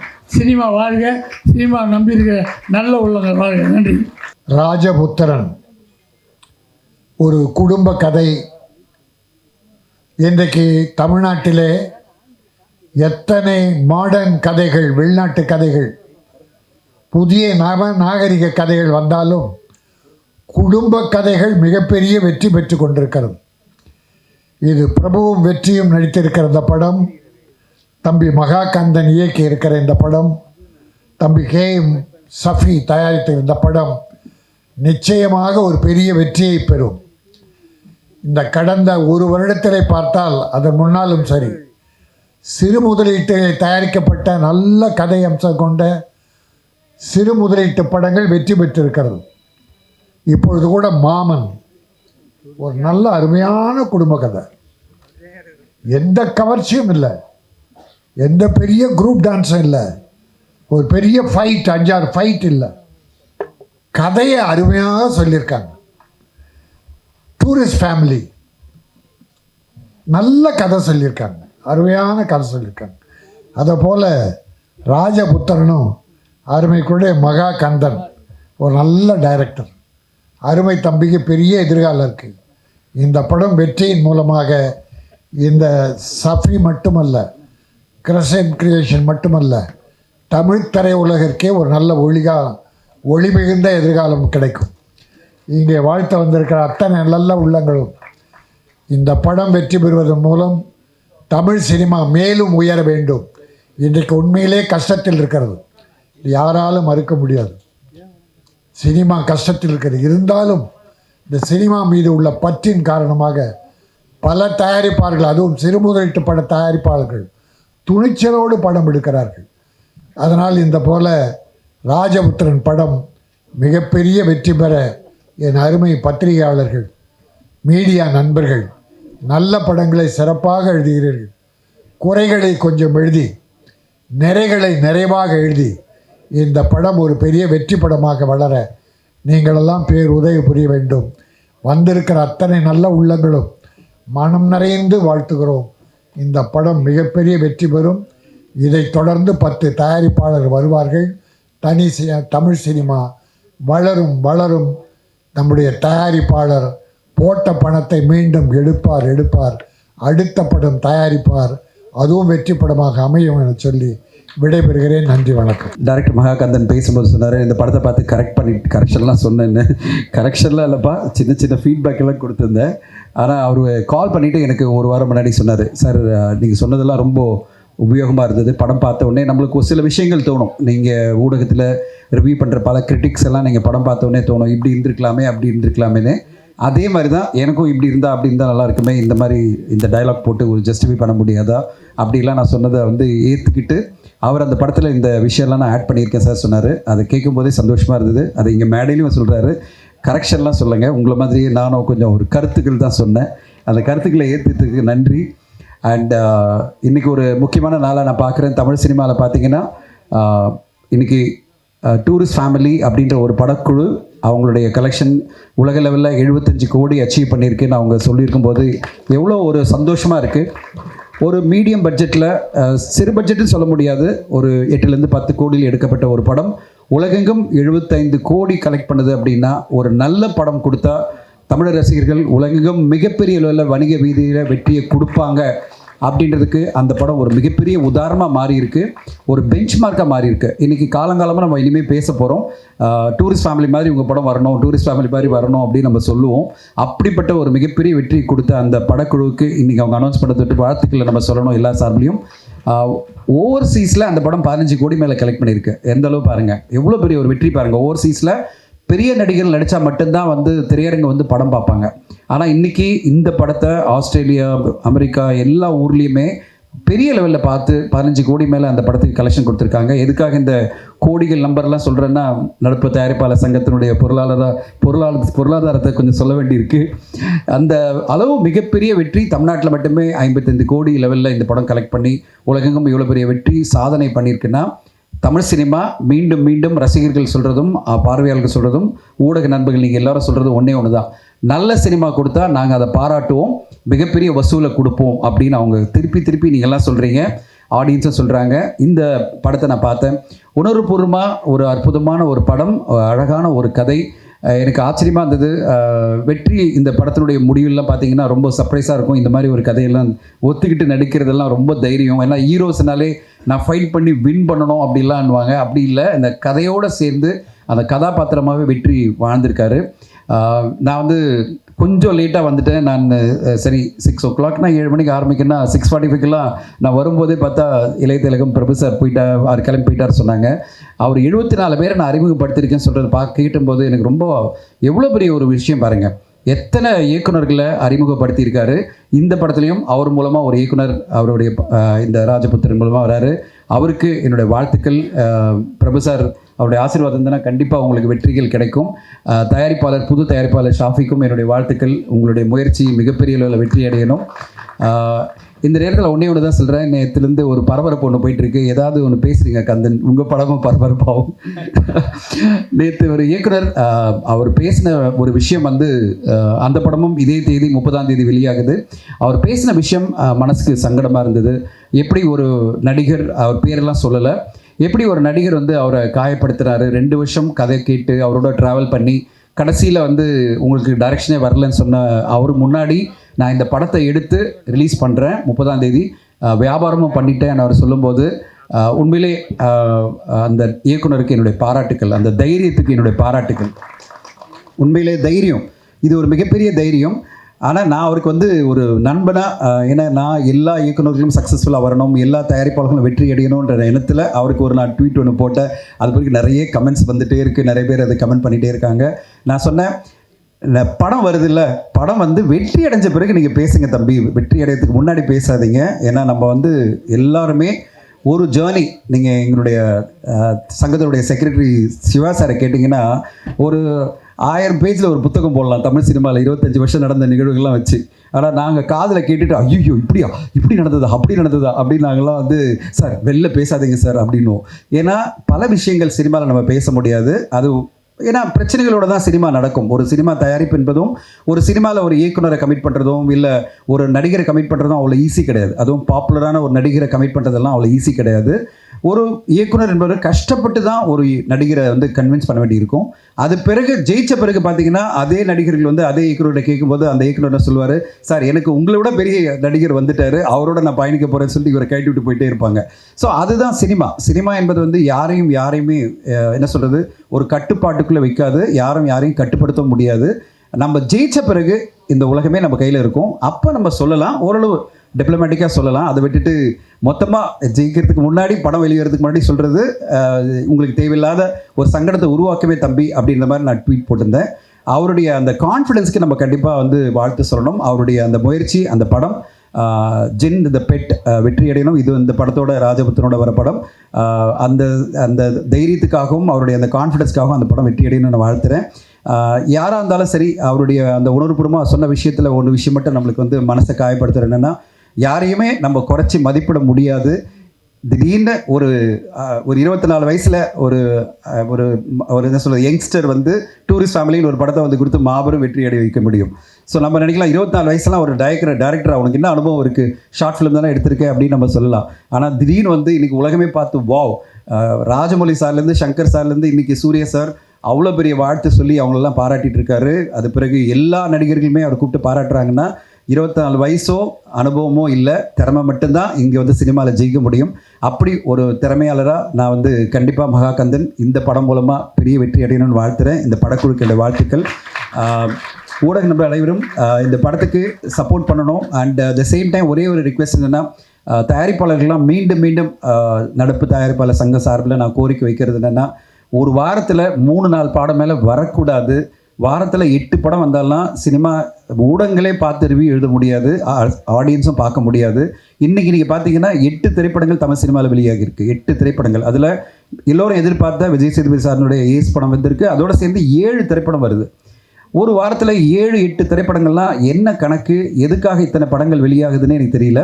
30ஆம் தேதி பார்த்தீங்கன்னா 5 படங்கள் ஆல்ரெடி டேட் அனௌன்ஸ் பண்ணியிருக்காங்க. ஸோ இப்போது 6ஆம் தேதி 5-6 பார்த்தீங்கன்னா தக் லைஃபோட சேர்ந்து 2 படம் வருது.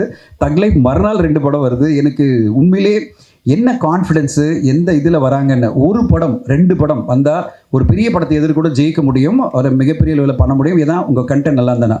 7-8 படம் வரும்போது ஆடியன்ஸ் கவனிக்கவே மாட்டாங்க. அதனால் என்னுடைய ரிக்வெஸ்ட் என்னென்னா, தயாரிப்பாளர்கள் யாரெல்லாம் புதுசாக திரைப்படத்துறைக்கு வராங்களோ அண்ட் இயக்குனர்கள் 2 பேரும் சேர்ந்து ஒரே ஒரு விஷயத்தை வந்து மனசில் வைக்கணும். ஒரு 4 படம் ஆல்ரெடி அனௌன்ஸ் பண்ணிட்டா வேண்டாம், இந்த தேதி வேண்டாம், நம்ம இன்னொரு தேதி வரலாம் அப்படின்ற ஒரு முடிவு எடுக்கணும். அப்போ தான் ஊடகங்களும் நம்ம படத்தை பார்த்து ஓரளவாவது சப்போர்ட் பண்ண முடியும். 8 படங்கள் வந்தால் ப்ரெஷ்ஷை கூட வைக்க முடியாது. அந்த ப்ரெஷ்ஷை வச்சு அந்த படத்தை ரிவ்யூ பண்ணுறதுக்குள்ளே வாரமே முடிஞ்சு போயிடும். அது பிறகு வந்து அடுத்த வாரம் வந்துடும், அடுத்த வாரம் இன்னொரு 5-6 திரைப்படங்கள் வந்துடும். இதை பல மேடைகளில் நான் சொல்லிகிட்டு இருக்கேன். தயாரிப்பாளர்கள் மீண்டும் கவனத்தில் வைங்க. நம்ம படத்துக்கு குறைந்தபட்சம் ஒரு 2 வாரமாவது லைஃப், அதாவது திரையரங்கில் ஓடுறதுக்கான வாய்ப்பு இருக்கா இல்லையா அப்படின்றத யோசித்து நீங்கள் பண்ணால் நல்லாயிருக்கும். இன்றைக்கி ஒரு தயாரிப்பாளர் வந்து படம் வந்திருக்கு, அவர் நேற்று என்கிட்ட சொன்னார் 80 ஸ்க்ரீன் கன்ஃபார்ம் ஆகிடுச்சு சார் அப்படின்னாரு. இன்றைக்கி மத்தியானமாக எனக்கு அவர் போஸ்ட் போடுறாரு, சார் 38 ஸ்க்ரீனில் ஒரு ஷோ தான் கொடுத்துருக்காங்க, எனக்கு மிகப்பெரிய லெவலில் சங்கடமாயிடுச்சு, 3.5 கோடியில் இந்த படத்தை எடுத்திருக்கேன் அப்படின்னு அவர் ஒருத்தத்தோடு எனக்கு சொல்லும்போது நான் என்ன சொல்கிறது, நேற்று அவர்கிட்ட நான் சொன்னேன், சார் திருப்பி செக் பண்ணுங்கள், மினிமமாக 100 ஸ்க்ரீனாக அது கிடைச்சாதான் உங்கள் திரைப்படம் நீங்கள் இவ்வளோ செலவு பண்ணி எடுத்திருக்கீங்க, அப்போ தான் உங்களால் ஜெயிக்க முடியும் அப்படின்னு நான் சொன்னேன். இப்போ வந்து அவர் 38 ஸ்க்ரீன் தான் கிடச்சிருக்குன்னு சொல்லி அவர் எழுதும்போது அதை எல்லா குரூப்லையும் ஷேர் பண்ணும்போது மனசு கஷ்டமாகுது. ஏன்னா இந்த தயாரிப்பாளர்களுக்கெல்லாம் எப்படி தியேட்டர் மூலமாக ரெவென்யூ வரும்னு இந்த ஒரு கோரிக்கையை உங்களுக்கு எல்லாருக்கும் வைக்கிற தயாரிப்பாளர்கள் யோசித்து கரெக்ட் டேட்டில் நீங்கள் வாங்க. அது சினிமாவுக்கு நல்லது, உங்களுக்கு நல்லது. இந்த துறையும் வந்து நல்ல சினிமாக்களை இனிமேல் கைவிடாது. அப்படி ஒரு நல்ல தேதியில் வந்து இந்த படம் வந்து மிகப்பெரிய வெற்றியடைய என்னுடைய வாழ்த்துக்கள். நன்றி, தேங்க்யூ. பிரபு சார் அப்படின்னாவே இங்கே இருக்கிற எல்லா கூட்டம் பார்த்தீங்கன்னா எல்லாமே பிரபு சாருக்கு வந்ததாக தான் இருக்கும். ஏன்னா அவர் மாற ஒரு அற்புதமான ஒரு வளர்ந்த குழந்தையை நம்ம பார்க்கவே முடியாது. அவருக்காகன்னு சொன்னால் எந்த நேரமும் ஓடி வர்றதுக்கு ஒரு மிகப்பெரிய கூட்டம் சினிமாவில் தயாராகுது. அது ஒரு சிறு பகுதி தான் இங்கே இருக்கிற எல்லாருமே அவருடைய நண்பர்கள். அதனால் அவருடைய படம், அவருடைய பேருள்ள படம் நிச்சயமாக பெரிய வெற்றி அடையணும், அது ஓடணுன்ற எப்பவுமே எங்களுடைய ஆசை உண்டு, வாழ்த்துக்கள் உண்டு. இந்த படத்தில் முக்கியமாக என்ன தம்பி வெற்றி, நான் 8 தோட்டாக்கள்லேருந்து அவரை தொடர்ந்து பார்த்துட்டே இருக்கேன். அவருடைய எல்லா படங்களையும் பார்க்குறோம். அந்த படத்தில் ஒரு சிறிய வேடத்தில் கூட நடித்தேன். அவருடைய நிதானம் எனக்கு ரொம்ப பிடிச்சிருக்கு. ஏன்னா அவருக்கு வயசு இருக்குது, தகுதி இருக்குது. அவர் நினச்சாங்கன்னா அவங்களே 4 வருஷத்துக்கு 4 சொந்த படம் எடுத்து விட்டுடலாம். அதெல்லாம் எல்லாமே கதையை கரெக்டாக தேர்வு பண்ணி நிதானமாக ஒன்பயன்னா அந்த ஸ்டெப்ஸ் எடுத்துகிட்டு வராரு. அது ரொம்ப அழகான விஷயம். அந்த அறிவு முதிர்ச்சி ரொம்ப நல்ல விஷயம். அது இருக்குதேன்னு அள்ளி விடுற ஆள் இல்லை அவர். அதனால் அந்த மாதிரி நல்லா செலக்ட் பண்ணி பண்ண படமாக இந்த ராஜபுத்திரனும் இருக்கும். அதில் நிச்சயமாக ஒரு பெரிய வெற்றி கிடைக்கும் நான் நிச்சயமாக நம்புகிறேன். மற்ற டீமுக்கு என்னுடைய வாழ்த்துக்கள். மகா கந்தனுடைய படம் மெகா வெற்றி அடைய வேண்டும் என்று வாழ்த்துக்கிறேன். நன்றி, வணக்கம். இங்கே ஸ்க்ரீன் கவுண்ட் சம்பந்தமாக மிகப்பெரிய இதுக்காக இல்லை, நான் ஜென்ரலாகவே சொல்லிடுறேன். ஸ்க்ரீன் கவுண்ட் சம்பந்தமாக மிகப்பெரிய தவறான புரிதல் ஒன்று இருந்துகிட்டு இருக்கு. இவங்க சும்மா எனக்கு எனக்காக சும்மா நகைச்சுவைக்காக சொன்னாங்க. ஆனால் இது என்னோட கடமையாக நினைக்கிறேன். இதை நான் கன்வே பண்ணணுங்கிறது. அதாவது என்னென்னா, ஒரு படம் 8 கோடி ரூபா வரைக்கும் கலெக்ட் பண்ணக்கூடிய ஒரு படத்துக்கு 100 பிரிண்ட் போதுமானது. இங்கே என்ன நடந்துக்கிட்டு இருக்கு அப்படின்னா, ஒரு 100 ரிலீஸ் சென்டர் இருக்குன்னா அந்த 100 ரிலீஸ் சென்டர்லையும் ஒரு சாதாரண ஒரு மதுராந்தகம் மாதிரியான ஊர் அல்லது ஒரு நான் திருநெல்வேலியில் எடுத்துக்கிட்டால் ஒரு சங்கரன் கோயில் மாதிரியான ஒரு ஊர், ஏதாவது ஊர் பர்டிகுலராக சொல்கிறேன்னு நினைக்க வேண்டாம். இது மாதிரியான ஊருங்களில் 2 தேட்டர் 3 தேட்டர்னு ரிப்பீட் போடும் பொழுது தான் 200 300 இந்த ஸ்க்ரீன் கொண்டு வர்றது. இங்கே என்ன நடந்துக்கிட்டு இருக்குன்னா, அதிகமாக ஸ்க்ரீன் போட்டாலே பெரிய கலெக்ஷன் வரும் அப்படிங்கிறது ஒரு தவறான புரிதல் போயிட்டுருக்குது. நான் கீதா கோவிந்தம் அப்படின்னு சொல்லிட்டு ஒரு தெலுங்கு படத்தை தெலுங்குலேயே ரிலீஸ் பண்ணுறேன். எனக்கு அந்த படம் 56 பிரிண்ட்டு. முதல் நாள் கிராஸ் 1 கோடி ரூபா கலெக்ட் பண்ணுச்சு. அதுக்கு பிறகு பெரிய பொருட்செலவில் அதே ஹீரோவை வச்சு மிகப்பெரிய டைரக்ட் பண்ணி தமிழில் ரிலீஸ் ஆன ஒரு படத்தை 275 திரையரங்குகளில் வெளியிடுறோம். அப்போது அந்த படத்தோட ஓப்பனிங் டே கிராஸ் 55 லட்சம் தான் பண்ணுச்சு. ஸோ இங்கே என்னென்னா, ஒரு படம் அந்த படத்துக்கு தேவையான ஸ்க்ரீன்ஸு, அந்த ஸ்க்ரீன் எப்படின்னா எங்கே மாதிரியான இருக்குன்னா, ஒரு வாரத்துக்கு இப்போ நம்ம என்ன சொல்கிறோம்னா, வாரத்துக்கு 5 படம் 6 படம் வராதிங்க அப்படின்னுலாம் சொன்னாங்க. ப்ராக்டிக்கலாக பாசிபிள் இல்லை. என்னென்னா 250 திரைப்படங்கள் ஒரு வருஷத்துக்கு உருவாக்கப்படுதுன்னா 52 வாரமே இருக்குது. அந்த 52 வாரத்தில் ஒரு வாரத்துக்கு 5 படம் ரிலீஸ் ஆனால் தான் அந்த 250 திரைப்படங்களுமே ரிலீஸ் ஆக முடியும். இது தவிர்த்து தெலுங்கு, கன்னடம், ஆங்கிலம், மற்ற மொழி திரைப்படங்களும் உள்ளே வருது. இப்போ இதை என்ன மாதிரி பண்ணுறாங்கன்னா, ஒரு சைடு மல்டிப்ளெக்ஸ் எல்லாம் என்ன பண்ணிக்கிட்டு இருக்காங்கன்னா, பெரிய லெவலில் உள்ள படங்களுக்கு மேஜர் ஸ்க்ரீன் கொடுத்துட்றாங்க. சம்டைம் என்னென்னா 6லேருந்து 8 முதல் உள்ள மல்டிப்ளெக்ஸ் ஸ்க்ரீன்ஸு மொத்தமே 2 ஸ்க்ரீன் மட்டும் ஓட்டிட்டு மற்ற 4 மூடி வச்சுக்கிற நிலைமையும் இருக்குது. இவங்க என்ன பண்ணுறாங்க, இப்போ நான் ரிலீஸ் பண்ண குட் நைட்டாக இருக்கட்டும், இது மாதிரியான திரைப்படங்கள். இப்போ ஒரு எக்ஸாம்பிள், நான் குட் நைட்னு ஒரு படத்தை ரிலீஸ் பண்ணுறேன். கமலா தேட்டரில் 2 ஸ்க்ரீனு. அதில் ஒரு ஷோவோட அந்த படம் ஓப்பன் ஆகுது வெள்ளிக்கிழமை. சனிக்கிழமை 5 ஷோஸ் அதை இன்க்ரீஸ் பண்ணிட்டாங்க. நிறைய என்னென்னா, இங்கே ஸ்க்ரீன் கவுண்டு, ஸ்க்ரீன் பேஸு இது நிறைய ஓப்பனாக பேச வேண்டிய விஷயங்கள் இருக்குது. இதை என்னென்னா, நான் ஒரு 400 தேட்டரில் போட்டோம், 500 தேட்டரில் போட்டோம். ஒரு எனக்கு ரொம்ப வேண்டப்பட்ட ஒரு ஹீரோ, சரி, எனக்கு ரொம்ப வேண்டப்பட்ட ஒரு ஹீரோ, அவர் என்ன சொல்லியிருந்தாருன்னா, ஒரு 400 ஸ்க்ரீன் வரிசையாக 2-3 படம் போட்டுக்கிட்டு இருக்கும்போது அடுத்த படத்தோட கண்டென்ட் பார்த்துட்டு வெறும் 150 தேட்டர் போதும்னு சொல்லிட்டு நான் போட்டேன். 150 400லேருந்து 150 போட்டால் என்னோட மார்க்கெட் குறையாதா அப்படின்னு கேட்டார்.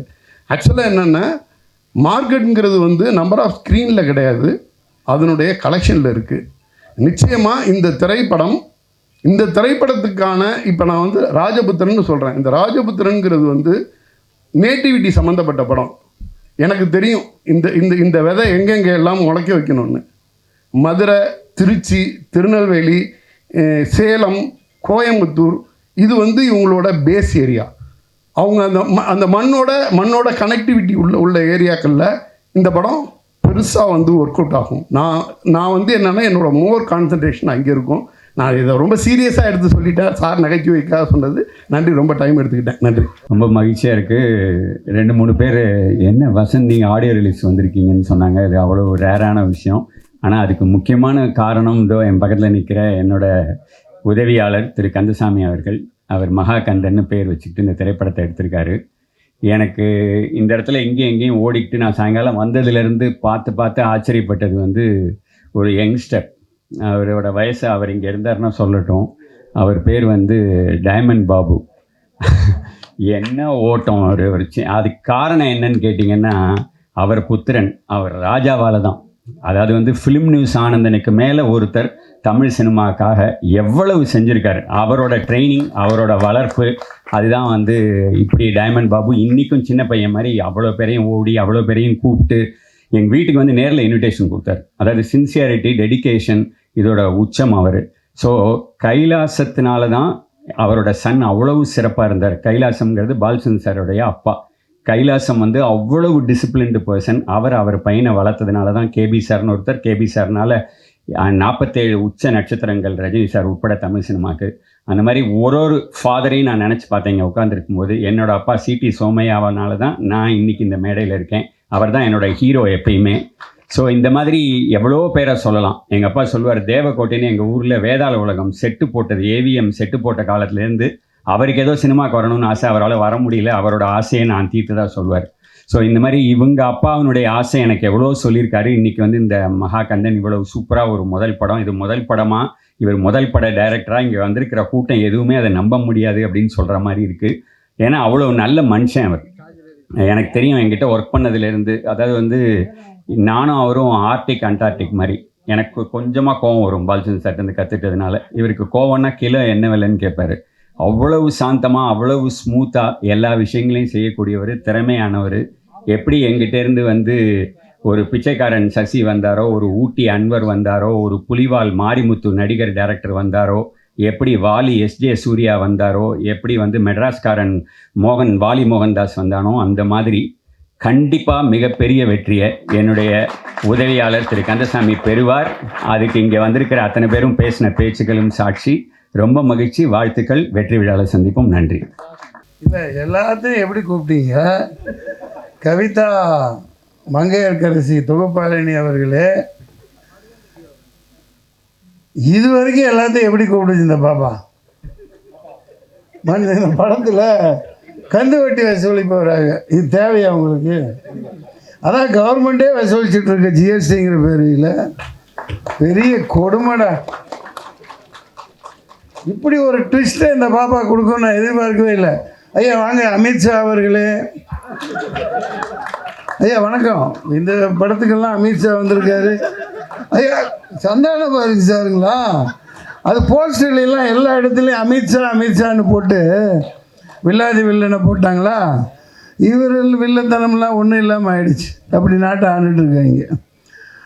பெரியவர்களே, தாய்மார்களே, நீ ஏன்டா இன்ன வரைக்கும் வந்தால் இப்போ வேண்டாம் வர்ற? பையனா சின்ன வயசு கேரக்டர் இந்த எல்லாம் போன பிறகு என்ன கூப்பிடுறாங்க. சரி, ராஜபுத்திரன் பிரபு அவர்களே, ஐயா வந்துட்டு போயிட்டாங்களா? ஆஹா, உடம்பா? அதெல்லாம் சும்மா அவருக்காவது உடம்பு சரியில்லாமல் இருக்கிறதாவது. நான் வெளில விட்டுருக்க மாட்டேன். ஏன் விட்டீங்க? உங்களுக்கு ஒரு விஷயம் தெரியுமா? இந்த கூட்டத்தில் யாருக்காவது தெரியுமா? அதாவது அவர் அளவுக்கு இந்தியாவிலேயே குதிரை ஓட்டக்கூடிய ஆள் யாருமே இல்லை. ஜெயச்சந்திரன் சார் வணக்கம். பிரபு சார் கேப்டன்னு மிரண்டிருக்கார். பெங்களூரில் பயங்கரமாக படிக்கல ட்ரைனிங் எடுத்தவர். குதிரை செத்தாலும் அவர் இறங்க மாட்டார், கீழே பறப்பார். 120 கிலோமீட்டர் ஸ்பீடில் பறப்பார் பிரபு சார். அவருக்கு போய் உடம்பு சரியில்லைன்னா எப்படி? இன்னொன்றும் நம்ம அப்படியே விஷயங்கள் மறந்துடுவேன், சொல்லிட்டு போகணும். ஒரு சில படங்கள் குதிரைக்கு முக்கியத்துவமாக கண்டா ஏதோ வர சொல், இந்த மாதிரிலாம் படங்கள் வந்தது. கதாநாயகர்கள் குதிரை ஓட்ட கற்றுக்குங்க முதல்ல. ஏன்னா அந்த கன்ராஜ், இப்போ டைமண்ட் பாபு சார் கன்ராஜ் தானே, ஆவணி 40 குதிரைக்கு மேலே வச்சுருக்காங்க. இட்டு தென்னவன், அவங்கெல்லாம் பாவம் குதிரைக்கு கொல்லி எப்படி போடுவாங்க? கதாநாயகர்கள்லாம் பில்டப்லேயே வாழ்ந்துட்டு போகிறாங்க. ஒரு குதிரை ஓட்டுறது செய்கிறேன்னா குதிரை கற்றுக்கணும். அது என்ன ஒரு 1000 2000 5000 10000 கொடுத்து கற்றுக்கிறதுல என்ன? கற்றுக்க மாட்டேங்கிறாங்க. பில்டப்லேயே ஓடிட்டுருக்குது. பில்டப்லேயே எல்லாம் ஓடுது. குதிரையும் பிழைக்கும், அவங்களும் பிழைப்பாங்க. அதனால் இது ஒரு தகவலாக இனிமேல் வர்ற கதாநாயகர்கள், உனக்கு குதிரை ஓட்ட தெரியுமா? உண்மையா? அதே 2 கால் குதிரையும் சொல்லலை. அந்த பாப்பா இருக்குது, பயங்கரமான பாப்பாப்பா. கதாநாயகி பேர் என்ன? கிருஷ்ணபிரியா. அப்பா, அந்த கால ரேவதி மாதிரி இருக்காங்க, நல்லா வருவாங்க. ராஜபுத்திரன் பிரபு அவர்களே, ரஜபுத்திரன் கதாநாயகன் அவர்களே, ரஜ கஜ துர பதாகைகளாக வந்து எடுத்துக்கொண்டிருக்கும். ஏன் ரஜ கஜ பதாதைகள்னு இவங்களை சொன்னாங்க பாருங்கள். AK-47 மாதிரி தாளிகையாளர்களே மற்றும் நெல்லை சுந்தரராஜன் அவர்களே, மதிய ஆர்ட்ஸ் நண்பரே, நிறைய இருக்காங்க இங்கே. ஐயா நிறைய பேசிட்டு போயிட்டாங்க, எல்லாத்தையும் பேசணும். பழைய ஜோக்கு தம்பி துரை அவர்களே, நான் விட மாட்டேன். நான் பழைய ஜோக்கு தம்பி துரை தான், தம்பி தங்கத்துறை. சாரி நான் இவங்கள மாதிரி போயிட்டேன். அவங்க கூட பழகினேன்னா அந்த பழைய ஜோக் அதை சொல்லி காட்டிட்டேன். நீங்கள் சொல்கிற ஜோக்கெல்லாம் புது ஜோக், நடக்கிறது தான் பழைய விஷயமாக நடக்குது. இப்போ பாருங்கள், ஆப்ரேஷன் சிந்தூர் கொடுமை. எங்கேருந்து வந்தான்னு தெரியல, எங்கே போனான்னு தெரியல, பிடிக்கிறதாவும் இல்லை. 1/2 மணி நேரத்தில் தமிழ்நாடு போலீஸை விட்டுருந்தா. ஏன்னா அதுக்கப்புறம் 8ஆவது நாள் அங்கே இருக்கேன், முன்னாடியே நிகழ்ச்சிப்படி. சார் ரொம்ப கொடுமைங்க. அங்கே உள்ள சாதாரண இந்த இப்போ குதிரையை பற்றி பேசுனேன்ல, பாவம் அந்த குதிரைக்கு கொண்டு போட கூட காசு இல்லை. இந்த டூரிஸ்ட்டை நம்பி தான் என்டையர் காஷ்மீரே இருக்குது. அங்கே உள்ளே இருந்து யாரும் வரல. அந்த ஆட்டோக்காரங்களாம் சத்தியம் பண்ணுற, ஐயா ஜனாப் சப் அந்தருக்கு அந்தர் சப் ஓ கேம்ப் வாலே நிற்கியா, எல்லாம் அவங்க தான்.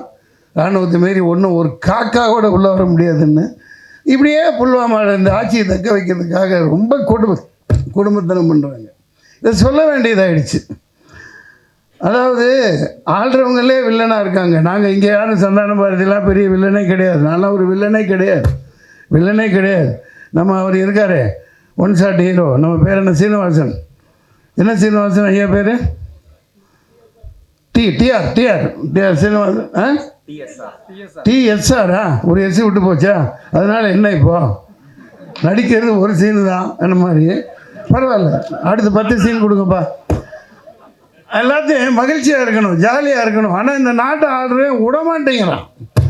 நாட்டு ஆள்ற எல்லா எரும மாடுங்களும் இங்கேயும் சரி அங்கேயும் சரி மக்களை மகிழ்ச்சியாகவே வச்சுக்க மாட்டேங்கிறான். மகிழ்ச்சியை வச்சுக்கிறேன் அப்படின்ட்டு டாஸ்மாக திறந்து விட்டு ஃபுல்லாக அடிச்சுட்டு போதையில் கிடக்க வைக்கிறான். காசு எப்படி வரும்? இது ஏன் நான் சொல்கிறேன்னா, சினிமா பார்க்க இவர் எங்கே தனஞ்சயன்லாம் போயிட்டாங்களா? பேசிட்டு கண்டுருவாங்களே, கேட்க மாட்டாங்களே. சிவாசாரம் இல்லையா? சரியாக போச்சு. அதாவது தேட்ரு போடுறவர் இருக்கார்ல, நீங்கள் அப்பப்போ வந்து மயக்க பிடிச்சிங்களே, நீங்கள் தானே? ஆமாம். அதாவது இவர் கஷ்டப்பட்டு ரிலீஸ் பண்ணுறாரு, ஆடியன்ஸ் வரணுமே உள்ள.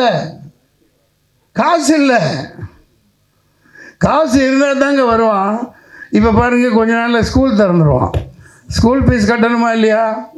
புள்ளக்குட்டி உள்ளவனுக்கு தான் தெரியும், நாட்டு ஆள்ற நாதாரிக்கு தெரியாது. சார் எவ்வளோ கஷ்டம் சார்.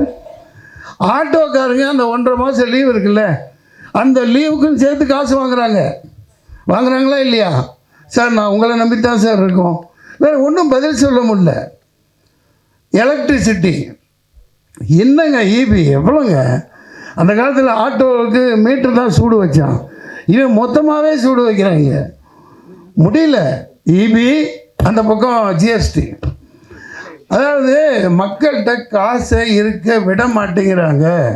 சினிமாவை காப்பாற்றுறவங்க இப்போ உதாரணத்துக்கு இப்போ விளையாட்டாக சொல்லலை, காஷ்மீரில் 50 லட்சம் கோடிக்கு மேலே இது வரைக்கும் அந்த வீணாக போன அவ்வளோ செலவழிச்சிருக்காங்க. அதுக்கு மேலேன்னு நினைக்கிறேன் 8 லட்சம் ஃபோர்ஸு. ஒரு அடிக்கு ஒருத்தன் நின்றுட்டுருக்கான். காலையில் ஒன்றுக்கு போக முடியல, 4 மணிக்கு பார்க்க சொன்னால் அப்படியே அது ட்ரைகரை கையில் வச்சுக்கிட்டே சுற்றுறாங்க. எப்போ போட்டு தள்ளுவான்னு தெரியல. நம்ம ஊர் போலீஸ்னால் இப்படி வச்சுக்கிட்டு ஜாலியாக அப்படி சுற்றிக்கிட்டு இருப்பாங்க. இப்படியே சுற்றுறாங்க எல்லாம் ஃபுல் ஆம்டா. அவ்வளோ பணத்தை கொண்டு போய் கொட்டுறாங்களே. நான் சொல்ல வர்றது, சினிமாவை வாழ வைக்க யாருப்பா இருக்கா? நம்ம சங்கம் இது யார் நம்ம இங்கேருந்து நாளைக்கு உருவாக்கலாம், நீங்கள் கூட உருவாகலாம். அதாவது வேணும், கம்பல் பண்ணணும். மத்திய அரசு என்னென்னமோ சும்மா இருப்பா, சினிமா ஓட வேணாமா? அதாவது ஏதாவது வசதி பண்ணணும், மானியம் இருக்குல்ல, அதெல்லாம் ஒழுங்காக கொடுக்குறாங்களா? மத்திய அரசு எல்லாத்துக்கும் கொடுக்க வைக்கணும், ஊக்குவிக்கணும். மக்கள்கிட்ட காசு இருக்கிற மாதிரி ஏதாவது பண்ணணும். தங்க விட மாட்டேங்கிறானே. பேங்க்கில் பணம் போட முடியுதா?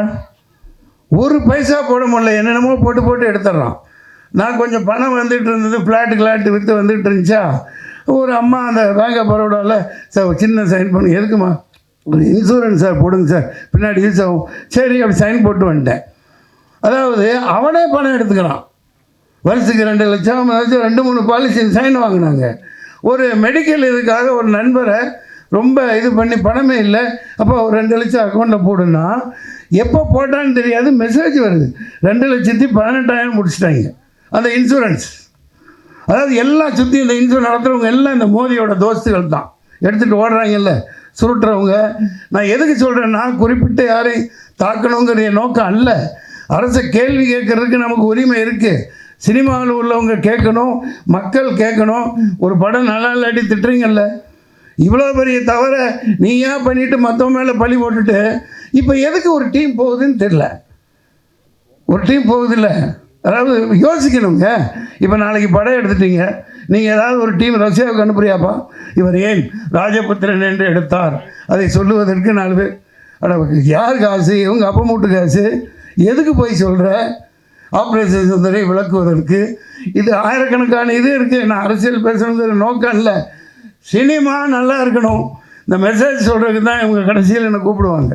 நல்லா இருக்கணுமா இல்லையா? எல்லாம் வாழணுமா இல்லையா? எல்லாம் கையில் ஓடுது. அந்த செல்ஃபோனில் கண்ட கர்மத்தை காட்டுறாங்க. அவுத்து விட்டு எல்லாம் வீட்டுக்குள்ளே போனால் ஒன்று சோபாவில் காலை மேலே போட்டுட்டு இப்படியே பார்த்துட்ருக்கு. ஆக்கி போடுறது, அங்கே ஒன்று கேம் ஆடிக்கிட்டு இருக்குது. செல்ஃபோனை பார்த்துக்கிட்டே சினிமா பார்த்துட்ருக்கேன். சினிமா எப்படி ஓடும்? ஏங்க, நீங்கள் ரிலீஸ் பண்ணுறீங்கல்ல, ஒரு ஈகா தேட்டர்னு ஒன்று இருக்குது, நாளைக்கு தரல தேட்டர், அது வேறு விஷயம். ஒரு எல்லா தேட்டரும் அப்படி தான். இந்த பேனரெல்லாம் எங்கேயாவது பார்க்க முடியுதா? வெளியில் ஒரு ஹோட்டல் நடத்துகிறான், அங்கேயே ஹோட்டல் நடத்துகிறாங்க, எல்லாம் நடத்துகிறாங்க. அந்த காலத்துல எல்லாம் ஒரு பேனர் வைப்பாங்க, கையில் காசை வச்சுக்கிட்டு போய் பார்ப்பாங்க. யார் படம்? சின்ன தம்பி, கேப்டன் பிரபாகரன், ஏதோ. அதாவது ஆசை தீர காசை வச்சுக்கிட்டு பார்ப்பாங்க. ஒரு தேட்டரில் பேனர் இருக்கணும், பேனரே வைக்க மாட்டேங்கிறாங்க. இல்லை சார், எல்லாம் ஆன்லைனில் வந்துடுறாங்க. சொல்ல வேண்டியது, மக்கள் கையில் காசு இருக்க வைக்கணும். ஏகப்பட்டதை ஏற்றிக்கிட்டே போகிறான். டோல்கேட்டு போடுறான், ஜிஎஸ்டி போடுறான். அப்புறம் என்னென்னப்பா, படம் எடுக்காட்டியும் ஜிஎஸ்டி வாங்கிட்டே இருக்காங்கப்பா. மக்கள்கிட்ட காசு இருக்க மாட்டேங்குது. தங்கம் 80,000 ரூபா போகணுன்னா இந்த நாடு விளங்குமா? இவனையெல்லாம் தூக்கி போட்டு மிதிக்க வேணாமா? தூக்கி போட்டு மிதிக்க வேணாமா?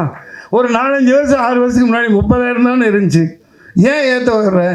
ஏன்னா கப்பல், ஏர்போர்ட்டு எல்லாம் தூக்கி கொடுத்துட்டான், தனியாக இருக்குது. அவன் பாலமாக கப்பலாக கொண்டு வருவான். கொண்டு வந்து இது ஒரு நடக்க வாய்ப்பு இருக்கா இல்லையா? என்ன நீ யார் ஆளுங்கட்சி பக்கமா? இல்லை சாயம் உட்காந்துருக்கீங்க, சொல்லுங்கள். பத்திரிகையாளர்லாம் கேள்வி கேட்கணும். இப்போ சில பேர் கடத்திட்டு ஏதோ ஒரு கஷ்டப்பட்டு ஒரு 2 பவுனை கொண்டாந்தா பிடிச்சிக்கிட்டு நாசம் பண்ணி ஏதோ பண்ணுறாங்களே. இப்போ குஜராத்தில் வந்து இறங்குது கப்பல். எவன் கேட்குறான்? அதான் நீ துறைமுகம். அவன் பாட்டு கப்பலில் 1000 கிலோ 2000 கிலோ 10,000 கிலோ கொண்டு வர்றான். அவனே நிப்பாட்டி வச்சுட்டு பண்ணுறான். ஏதோ ஒரு சூது நடக்குது எல்லா நாடுகளுக்கு நடுவில். இல்லாட்டி இதெல்லாம் குறைக்கிறதுக்காக சினிமாக்காரங்க எடுக்கத்தான் முடியும், சொல்லத்தான் முடியும். ஆனால் மக்கள் இப்போ 30,000 ரூபாய்க்கு இருந்தால் தானே இந்த ஏழை பொண்ணுங்களுக்கெல்லாம் கல்யாணங்களை எப்படி நடத்த வைப்பாங்க? 80,000 ரூபா கொடுத்து யார் வாங்கி நடத்துவா? எம்ஜிஆரும் போயிட்டாரு, ஜெயலலிதாவும் போயிடுச்சு. ஏதோ தாலிக்கு தங்கம்னாலும் தூக்கி கொடுத்து ஒரு 4 பவுன் 5 பவுனு கொடுக்கலாம். கொடுக்க பார்ப்போம். சினிமாவில் ஒருத்தன் வருவான், நாளைக்கு ஏதோ செய்வான், நாட்டை ஆடுறதுக்கு ஒருத்தன் வருவான். எல்லாம் பெண் குழந்தைகளுக்கும் 10 பவுன் அல்லது 50 பவுன். இந்தா வெறும் 30,000 ரூபாயில் வெறும் 20. அதை கொண்டாங்கடா. அதை விட்டு போட்டு இந்த நாதாரிங்க கண்ட இதுக்கு வீணாக செலவு பண்ணிட்டு தெரியுறானுங்க. தான் பயணம் பண்ணுறதுக்கு 8,500 கோடி. எரிச்சலாக இருக்குது. சம்பாரித்த காசை வீட்டுக்கு கொண்டு போக முடியல, வீட்டில் வைக்க முடியல. யார்கிட்டையும் எப்படி சினிமா பார்க்க வருவான்? நீங்களே சொல். நீ 200 தேட்டர் போடு, 400 தேட்டர் போடு, காலியால் ஓடுது.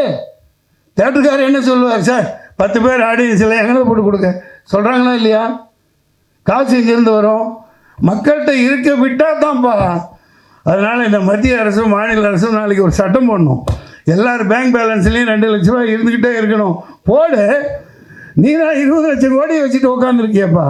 ஒவ்வொரு ஸ்டேட்லேயும் ஒவ்வொரு கண்ட்ரிலையும் அந்த காசை வச்சு என்ன பிடுங்க போகிறீங்க? நீங்கள் ஏழைகளுக்கு கொடுங்க, படையெடுக்கிறதுக்கு மானியம் கொடுங்க. இந்த டூரிஸ்ட் ஃபேமிலி பற்றி பேசுனாங்க, 10ல் 1 ஓடும், 2 அசல் வரும். இது சினிமா, இது ஒரு கேம்லிங் தான், அது வேறு. ஆனால் இவ்வளோ குடும்பம் செலவு பண்ணுது. இப்போ பாருங்கள், ஐயா மோடி அவர் சொல்லுவாங்கல்ல, திருப்பி வரேன்னா வாசுதேவ குடும்பம். எங்கள் அமெரிக்காவில் போய் சொல்லுவார், அதாவது உலகமெல்லாம் என்னோட உறுப்பினர்கள், என் குடும்பம் அப்படின்னு சொல்லுவார். இந்த பாரு, ஒரு பாய் எடுக்கிறாரு, ஒரு கான் பேசிகிட்டு இருக்கேன், ஒரு ஜான் ரிலீஸ் பண்ணுறாரு. இது தமிழ்நாடுன்னு இல்லை, ஒட்டுமொத்த இந்தியாவே இப்படி இருந்தால் தான் இந்த நாடு உருப்படும் இல்லைங்களா? எனக்கு தோன்றதை சொல்லிட்டேன்ப்பா. இது ரொம்ப ஆனால் குசும்பு இந்த அம்மா பண்ணது. என்ன கந்து வெட்டிக்கு இந்த படத்தில் கந்து வெட்டிக்கு அது எப்படி நீங்கள் படம் பார்த்தீங்க? நானே பார்க்கல. ஏப்பா யாருப்பா அந்த அம்மாவுக்கு போட்டு காமிச்சிது? மன்சூர் அலிகான் பேசினார் இல்லையா, இந்த குறையே நாங்கள் சொல்லி ஆர்ப்பாட்டங்கள் போராட்டங்கள் நடத்திக்கிட்டு இருக்கிறவங்க. அதில் மன்சூர் அலிகான் பேசும்போது நம்ம பேச வேண்டியதெல்லாம் பேசுகிறாரு அப்படின்னு சொல்லி கேட்டுக்கிட்டு இருந்தேன். உண்மைதான். அதாவது ஜிஎஸ்டிங்கிறதோட விரிவாக்கமே சரக்கு மற்றும் சேவை வரி, குட்ஸ் சர்வீஸ் டேக்ஸ் இங்கிலீஷில். ஆனால் சரக்குக்கு மட்டும்தான், பொருள்களுக்கு மட்டும்தான் ஜிஎஸ்டிங்கிறது அவங்களோட கொள்கை. ஆனால் கட்டிட வாடகைக்கும் ஜிஎஸ்டி, சினிமாங்கிறது அண்ணன் சொன்னது மாதிரி ஒரு பொழுதுபோக்கு திரைத்துறையை சேர்ந்தவங்க தயாரித்து கொடுக்கக்கூடியதை அரசாங்கமும் அதை அங்கீகரித்து சலுகைகள் பண்ணணும். காரணம், இந்த ஜிஎஸ்டி போடுறதுனால பாதிக்கப்படுறது பொதுமக்கள் தான். அதனால் அண்ணன் மன்சூர் அலிகான் அவர்கள் பேசினதில் எனக்கும் அந்த கருத்துக்களில் உடன்பாடு உண்டு. மன்சூர் அலிகான் பேசும்போது தொகுப்பாளினி கந்து வட்டி வசூல் பண்ணுறவர் என்னாங்க. ஆனால் உண்மையிலே இந்த படத்தில் கந்து வட்டி வசூல் பண்ணுற கேப்டன் நான் தான் நினைக்கிறேன். நான் தான்ண்ணா? ஆமாம். இந்த கந்து வசூல் பண்ணுற இந்த படத்தில் அதுக்கு கேப்டனே நான் தான். ஆர்வி உதயகுமார்னே, அதுக்கு மேலே கன்னட நடிகர் கோமல், அதுக்கு மேலே கேப்டன் தான். கேப்டன்னா பெரிய வில்லைன்னு வச்சுக்கோங்களேன். ஆமாம். அதனால் மன்சூர் அலிகான் கந்து வட்டி வசூல் பண்ணுறவங்க நீ கூப்பிட்டதில் எனக்கு உடன்பாடு இல்லை. ஏன்னா அதை விட பெரிய இது இந்த படத்தை பொறுத்த அளவில் நான் தான். ஆமாம், தெரியாதில்லை, சொல்லியிருக்க மாட்டீங்க. ஆமாம். கந்தசாமி ரொம்ப நாளாக எனக்கு தெரியும். கந்தசாமி போலீஸாக இருந்துட்டு வேலையெல்லாம் தூக்கி போட்டுட்டு சினிமா தான் வாழ்க்கைன்னு சொல்லிட்டு வந்தவர். வரப்போட ரொம்ப நாளாக முதல் படம் பண்ணணும்னு தேடிட்டு இருந்தேன். நானும் அவரும் படம் பண்ண வேண்டியது. பிக் பாஸ் முடிச்சுட்டு வெளில வந்தோன்னா ஒரு சில காரணங்களால் கொஞ்சம் தள்ளி போயிடுச்சு. ஒரு 2-3 கதை சொன்னார். என்கிட்ட ஓட்டு பெட்டி ஒரு கதை இருக்குது, வேறு கதைகள் இருக்குது. இந்த கதையும் ஒரு நல்ல ஜனரஞ்சனமான மக்களுக்கு போய் சேரக்கூடிய ஒரு நல்ல கதையாக பண்ணியிருக்காரு. காலையில் குட் மார்னிங் வருதோ இல்லையோ அவருடைய போஸ்டர் ஒன்று வந்துடும், இந்த படம் சார்ந்த ஒரு தகவல் வந்துடும், இந்த படத்தின் மேலே அவருக்கு இருக்கிற காதல். அதுக்கப்புறம் பிரபு சாரோட அனுபவத்தை பற்றி சொல்லிட்டாங்க. நானும் அவரோட நடிச்சிருக்கேன். அவரை பற்றி சொல்லணுன்னா ஒரே ஒரு வார்த்தையில் என்ன சொல்லணுன்னா, புது நடிகர்கள் நடித்தா கூட நான் நடிக்கும்போது என்னுடைய அனுபவம் சொல்கிறேன். அங்கே பக்கத்தில் சேர் அவர் கொண்டாந்து போட்டுருவாங்க. சீனியர் அவருடைய அசிஸ்டண்ட் இருப்பாங்க. அவர் அசிஸ்டண்ட்டை கூப்பிட்டு எனக்கு ஒரு சேர் போட்டு பக்கத்தில் உட்கார்ந்ததுக்கப்புறம் தான் அவர் உட்காருவார். இது ஒரு பெரிய கல்ச்சர். அதாவது எந்த நடிகர் என்ன வயசு எவ்வளோ அனுபவம் இருக்குதுலாம் இல்லை, எல்லாரையும் அந்த சரிசமமாக நடத்தக்கூடிய பக்குவம், சாப்பாடு, அன்பு, இது எல்லாமே உங்களுக்கு இந்த படத்தில் அவருடைய பிளஸ்ஸிங் உங்களுக்கு கிடச்சிருக்கும். கொடுத்துட்டு போயிட்டார். குறிப்பாக வெற்றி, எனக்கு கந்தசாமி ரொம்ப நாளாக தெரியும். இப்போ மகா கந்தனா அந்த படத்தில் அவருடைய உழைப்பு அதிகமாக அந்த படத்தில் கொடுத்துருக்காரு. முக்கியமாக இங்கே வந்த 2 விஷயத்துக்குன்னா, வெற்றியை வாழ்த்துறதுக்கும் கந்தசாமி வாழ்த்துறதுக்கும் மொத்த திரைக்கலைஞர்கள் எல்லாரையுமே வாழ்த்துனதுக்காக. அதுக்கப்புறம் நான் அதான் சார் வரேன். ஏன்னா ஜிஎஸ்டி வரைக்கும், அமித்ஷாலேருந்து மோடி வரைக்கும் போயிட்டோம். ஆனால் நம்ம மியூசிக் டேரக்டரை பற்றி யாருமே பேசவே இல்லை. இசை விழாக்களில் நிறைய அரசியல் பேசுகிறோம், ஆனால் அந்த இசை வெளியீட்டாக்கு முக்கிய காரணமான யார் லிரிக் ரைட்டரு, யார் வந்து பாடல்கள் பண்ணியிருக்காங்க, இசை பண்ணியிருக்காங்க, நம்ம நிறைய நேரம் பேச மறந்துடுறோம். பட்டு அவருடைய மியூசிக் வந்து டீசர் ஆர்ஆர் எல்லாமே எனக்கு கேட்டேன் பிரதர், ரொம்ப நல்லாயிருக்கு பிரதர், ரொம்ப நல்லாயிருக்கு. அப்புறம் ஃபைட் மாஸ்டர் எனக்கும் பண்ணியிருக்காரு. ஸோ நல்ல யங்ஸ்டர், பெரிய ஃபைட் மாஸ்டர் வரக்கூடிய அளவுக்கு வாய்ப்பு இருக்குது. இந்த படமும் ரொம்ப நல்லா பண்ணியிருக்காரு. அண்ட் ஹீரோயின் ரொம்ப தமிழ் முகமாக அழகாக இருக்கீங்கம்மா, ரொம்ப சிறப்பாக இருக்குது. ஸோ எல்லாருக்கும் உங்கள் பிளெஸ்ஸிங்ஸை கொடுங்க. இந்த படம் தேட்டருக்கு 30ஆம் வருது. ஒரு நல்ல படங்களை கொண்டாட எப்போவுமே தமிழ் சினிமா மறக்கிறதில்ல. சின்ன படங்களுக்கு எப்போவுமே சின்ன தேட்டர் போடணுன்னு எல்லாமே சொல்லுவாங்க. ஏன்னா அந்த க்ரௌடு வந்து ஒரு 250 சீட்டு, ஒரு 300 சீட்டு இருந்துச்சுன்னா ஒரு 150 பேர் உட்காந்தாலே அந்த அரங்கு வந்து ஒரு 50% நிறைஞ்சிருக்குன்னு சொல்லுவாங்க. கந்தசாமி என்ன பிளான் பண்ணான்னு தெரில, சத்தியம் தேட்டரில் வைக்க வேண்டிய ஆடியோ லான்ச்சை இங்கே கொண்டாந்து வச்சு, கார் பார்க்கிங் இடம் இல்லை, உள்ளேருந்து வந்தால் இங்கே மேடையில் உட்கார்றதுக்கே சீட்டு இடம் இல்லை. நான் எங்கிட்ட கூட சொன்னார், கம்மியான பேர் தான் கூப்பிட்ருக்கேன், கம்மியான பேர் தான் கூப்பிட்ருக்கேன். வாழ்க்கையில் தெரிஞ்ச மொத்த பேரையும் ஆடியோ லான்ச்சு கூப்பிட்ருக்காரு நினைக்கிறேன். ஏன்னா முதல் தடவை அவர் படம் பண்ணிட்டார், வந்தாகணும்னு எல்லாருமே வந்துட்டோம், வேறு வழி இல்லாமல். ஸோ இங்கே ஸ்டேஜில் உட்காரதுக்கும் இடம் இல்லை, யார் பேசணும், இப்போ யார் நிற்கணும், என்ன பண்ணணும்னு தெரியாமல் ஏசியை கொஞ்சம் நேரத்துக்கு முன்னாடி ஆஃப் பண்ணிட்டாங்க. இவங்க இத்தனை பேர் உட்காந்துருக்காங்க, 12 மணிக்கு தான் கிளம்பி வெளியில் போவாங்க போல இருக்குன்னு. அவரும் உட்காந்து, நாங்களும் எனக்கு வேறு தொழில் இருக்குது. இப்போ வந்து எந்திரிச்சு போயிட்டா வேறு ஏதோ கந்தசாமிக்கு எனக்கு பிரச்சனை, கோச்சிட்டு போயிட்டார் நினச்சிக்க போகிறான்னு வேறு எல்லோரும் தர்ம சங்கடமாக உட்காந்துருந்தோம். மன்சூர் அலிகான பேச ஆரம்பித்தோடனே கோபி எடிட்டர் சங்க தலைவர் கிளம்பி போயிட்டார். என் பிரதரை சொல்லிடுங்க, கந்தசாமிகிட்ட நான் கிளம்பி போகிறேன், ரொம்ப நேரம் அது பிளஸிங்கை விஷ் பண்ணிவிடுங்கன்னு சொல்லிட்டு. ஸோ இங்கே நிறைய பிரச்சனைகள், சின்ன சின்ன அசௌகரியங்கள் இருந்தாலும் இங்கே வந்திருக்க ஒரே ஒரு காரணம், இந்த சின்ன படங்கிறது நாளைக்கு பெரிய படம் ஆக வேண்டியது உங்களுடைய பிளஸிங்கில் தான் இருக்குது. ஏன்னா ஒரு சின்ன படம் வெற்றி படம் அப்படிங்கிறது வந்து எப்போ நடக்கும்னா அந்த படத்தை பார்த்துட்டு நீங்கள் போடக்கூடிய கமெண்ட்ஸ். இன்றைக்கி படம் பார்த்துட்டு எப்படி நல்லா இல்லைன்னு சொல்கிற உரிமை எல்லாருக்கும் இருக்கோ, தயவு செஞ்சு நல்ல படம் பார்த்தீங்கன்னா அதை வாழ்த்தி ஒரு குறு செய்தியாக உங்களுடைய சமூக வலைத்தளங்கள் போடுங்க. அதுதான் இன்றைக்கி பெரிய விளம்பரமாக இன்றைக்கி தேவைப்படுகிறது. நல்ல படங்களை உயிர்ப்போடு வைப்பதற்கு உங்கள் வாழ்த்துக்களும் உங்கள் குறு செய்தியும் தேவைப்படுகிறது. ஏன்னா நிறைய சின்ன படங்களுக்கு ப்ரமோஷனுக்கு நிறைய பைசா பண்ணுற அளவுக்கு ப்ரொடியூசர்ஸ்க்கு நிறைய நேரம் பண்ணுறதுக்கு வாய்ப்பு இல்லை. அப்புறம் இப்போ ப்ரெஸ் மீட்டுன்னு ஒன்று தனியாக நடக்குது, இன்ஃப்ளூயன்சஸ் மீட்டுன்னு தனியாக ஒன்று வைக்க வேண்டியது இருக்குது. இப்போ அது ஒரு கல்ச்சர் புதுசாக உருவாகிட்டு இருக்குது. ஸோ இதுக்கெல்லாம் நிறைய பொருளாதார தேவைகள் வந்து அதிகமாகிட்டே இருக்குது படத்தை கொண்டு இன்றைக்கி சேர்க்கறதுல. இந்த படங்கள் நல்ல கையில் சக்தி ஃபிலிம் ஃபேக்ட்ரியில் வந்து உங்களுக்கு சேர்ந்துருக்கு. உங்களுக்கு வைக்கக்கூடிய ஒரே ஒரு கோரிக்கை தானே, ஈவினிங் ஷோ மட்டும் வாங்கி கொடுங்க. இதுதான் ரொம்ப முக்கியம் இந்த படங்களுக்கு. நிறைய பேர் வந்து இப்போ கூட ரீசெண்டாக டைரக்டர் ஒருத்தர் பேசினார், பார்த்தேன், எனக்கு ஷோவே கிடைக்கல, ப்ரெசன்ட் மீடியா நம்பி தான் நான் வந்து நிற்கிறேன், டிஸ்ட்ரிபியூட்டரை ஏமாற்றிட்டேன்னு சொல்லிட்டு ஒருத்தர் பேசினார். ரொம்ப மனசுக்கு கஷ்டமாக இருந்தது. ஃபால்ஸ் ப்ராமிஸ் கொடுத்து அவங்க ஹோப் பண்ணி ரிலீஸ் பண்ணி அதுக்கப்புறம் 4 கோடி 5 கோடி எடுத்துகிட்டு அது பண்ண முடியாத ஒரு சூழல் இருக்குது. இந்த படம் நீங்கள் இன்னும் சேஃப் ஹேண்ட்ஸில் இருக்கீங்க, சக்தி ஃபிலிம் ஃபேக்ட்ரியில் ஒப்படைச்சிட்டிங்க. எல்லாருக்கும் ஒரு வெற்றி படமாக அமையட்டும். வெற்றி உங்களுக்கும் இந்த படம் அடுத்து ஒரு மைல்கல்லாக இருக்கட்டும். ஒரு சினிமாவில் பெரிய ஹீரோ வர்றதுக்கான முயற்சியாக ஒவ்வொரு கதையாக நல்லா தேர்வு பண்ணி நல்லா பண்ணிகிட்டு இருக்கீங்க. என்டையர் அண்ட் ப்ரொடியூசர் உங்களுக்கு விளம்பரம் நல்லா இருக்குது சார், நல்லா பண்ணுங்கள். பெரிய படத்துக்கு உண்டான விளம்பரம் விசிபிலிட்டியை நீங்கள் ஒரு சின்ன படங்களுக்கு கொடுக்கும்போது தான் அது பெரிய படமாக மாறும். அதுவும் அவர் கைட் பண்ணுறதுக்கு அண்ணா இருக்காரு. ஸோ சிறப்பான ஒரு படமாக வரட்டும்.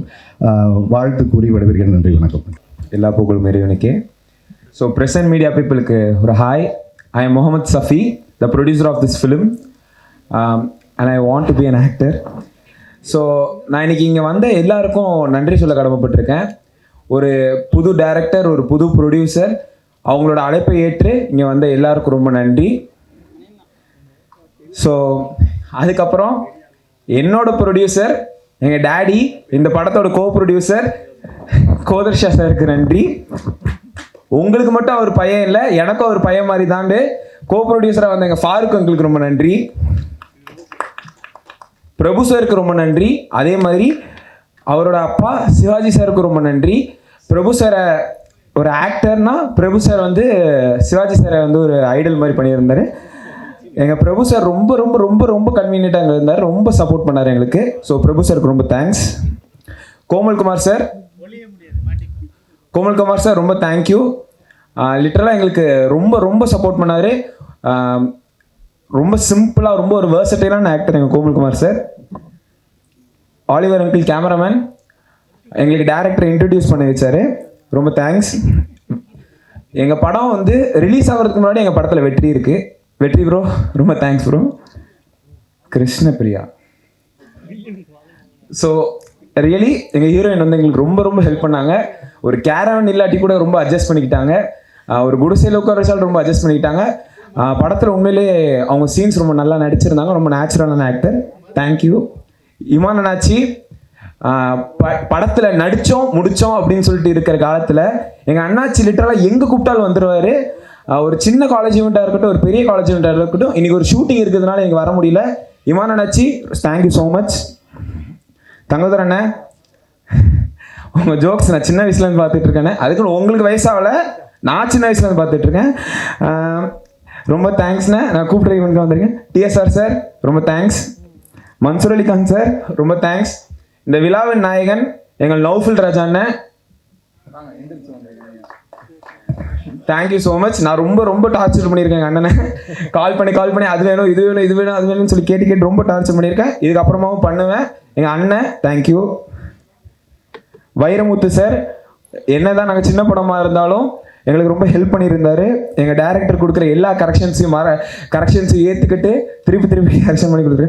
மோகன்ராஜன் அண்ணன் எனக்கு மோகன்ராஜன் அண்ணன் எப்போவுமே அண்ணன் தான். தேன் சுடரை பாட்டெல்லாம் அவர் பண்ணார், எனக்கு அவருக்கு தெரிஞ்சிருச்சு. Thank you so much. ராஜபுத்திரன் ரொம்ப ஒரு இப்போ எப்படி டூரிஸ்ட் ஃபேமிலி நல்லா போயிட்டுருக்கோ அது மாதிரி இது ஒரு வில்லேஜ் ஃபேமிலி ஆக்சுவலி ராஜபுத்திரன். ஸோ ஒரு வில்லேஜில் வந்து ரொம்ப ஒரு அருமையான ஒரு கதையை வந்து மகாகந்தன் சார் இயக்கியிருக்காரு. ரொம்ப ஒரு சூப்பராக ஒரு நேட்டிவிட்டியாக அப்படியே இயல்பாக பண்ணியிருக்காரு மகாகந்தன் சார், சிறப்பாக பண்ணியிருக்காரு. அதில் வந்து நம்ம நண்பர் வெற்றி ப்ரோ வந்து மேடம் சொன்ன மாதிரி ரொம்ப நான் நீண்ட கால நண்பர் எனக்கு. அவர் கூட வந்து நான் ஜிவி படம் பண்ணேன். அதுலேருந்து தொடர்ந்து நிறைய படங்கள் அவர் கூட பண்ணிகிட்ருக்கேன். அவர் 8 தோட்டாக்கள் சரி, ஜிவி சரி, நிறைய அவர் எப்பயுமே ஒரு படம் பண்ணார்னா அந்த படத்தை வந்து சூஸ் பண்ணி தான் பண்ணுவார். நல்ல ஒரு யூனிக்கான ஸ்டோரி, ஒரு டிஃப்ரெண்ட்டான ஸ்டோரி எப்பயுமே இருக்கும் அவர் படத்தில். ஸோ அதுபோல் இந்த படமும் ஒரு முக்கியமான படமாக இருக்கும் வெற்றி ப்ரோவுக்கு. அவர் பேரில் இருக்க வெற்றி இந்த படத்துலையும் இருக்கணும். Super bro. கிருஷ்ணபிரியா அவங்களும் வந்து ரொம்ப அருமையாக பண்ணியிருக்காங்க. ரொம்ப க்யூட்டாக சொன்ன மாதிரி ரேவதி மாதிரி தான் இருக்கீங்க மேடம். ரேவதின்னு சொன்னாங்க. குட்டி ரேவதி இவங்க. ஏங்க சரி ஓகே, ரேவதி குட்டின்னு சொல்லுவா. ஸோ அந்த மாதிரி ஓகே, அது ரொம்ப ஒரு ஜாலியான படம். அது ஒரு அதிகத்தில் ஒரு எமோஷனல் ரொம்ப பண்ணியிருக்காங்க. இளையத்திலகம் பிரபு சார் ஒரு லெஜெண்டரி ஆக்டர். அவர் இந்த படத்தில் ஒரு முக்கியமான ஒரு கதாபாத்திரம் பண்ணியிருக்காரு, சூப்பராக பண்ணியிருக்காரு. அவரை வாழ்த்த வயதில் நம்ம இதெல்லாம் சொல்கிறேன் நான். பட் இருந்தாலும் அவர் பார்த்தீங்கன்னா வந்து சின்ன தம்பி படம் வரும்போது நான் குழந்தையாக இருந்தேன். இப்போ எனக்கு ஒரு குழந்தை இருக்குது, ஆனால் அவர் இன்னும் சின்ன தம்பியாகவே இருக்கார். ஒரு அழகுலையும் சிரிப்புலையும் அப்படியே சின்ன தம்பியாகவே இருக்கார். அவர்லாம் பார்த்தீங்கன்னா படத்தில் சிரிச்சார வச்சுன்னா ஒரு பொண்ணை பார்த்து கன்னத்தில் குழி விழும். இதே நம்ம ஒரு பொண்ணை பார்த்து சிரிச்சா கன்னத்தில் அடி விழும். ஏன்னா அவருக்கு அந்த சிரிப்பு அவ்வளோ அழகாக இருக்கும், கன்னத்தில் அவ்வளோ அழகாக இருக்கும். இப்போலாம் வந்து பார்த்தீங்கன்னா இயற்கையாகவே இருக்குது அவருக்கு. ஆனால் இப்போ செயற்கையாகவே அதெல்லாம் பண்ணுறாங்க, கன்னத்தில் குழியெலாம் வைக்கிறாங்க. பட் இருந்தாலும் அந்த அளவுக்கு ஒரு மிகப்பெரிய நடிகர் கூட நம்ம நடித்ததில் வந்து ரொம்ப சந்தோஷம். நிறைய பேர் நடிச்சிருக்காங்க படத்தில். மன்சூர் அலிகான் சார், இமான் அண்ணாச்சி, அப்புறம் கன்னட நடிகர் கோமல் குமார் சார் பண்ணியிருக்காரு. நிறைய கதாபாத்திரங்கள் பண்ணியிருக்காங்க. இந்த படத்தை வந்து ரொம்ப அருமையாக இயக்கியிருக்காரு ப்ரொடியூசர் பண்ணியிருக்காங்க, ப்ரொடக்ஷன் பண்ணியிருக்காங்க கோதர் சார். சஃபி ரொம்ப அருமையாக பேசுகிறார். அவரு ஒரு ஆர்டிஸ்ட் மாதிரி பேச ஆரம்பிச்சிட்டாரு. கண்டிப்பாக தேட்டரில் போய் பாருங்கள், என்ஜாய் பண்ணுவீங்க. Thank you so much. So actually I am still learning Tamil, so sorry for that.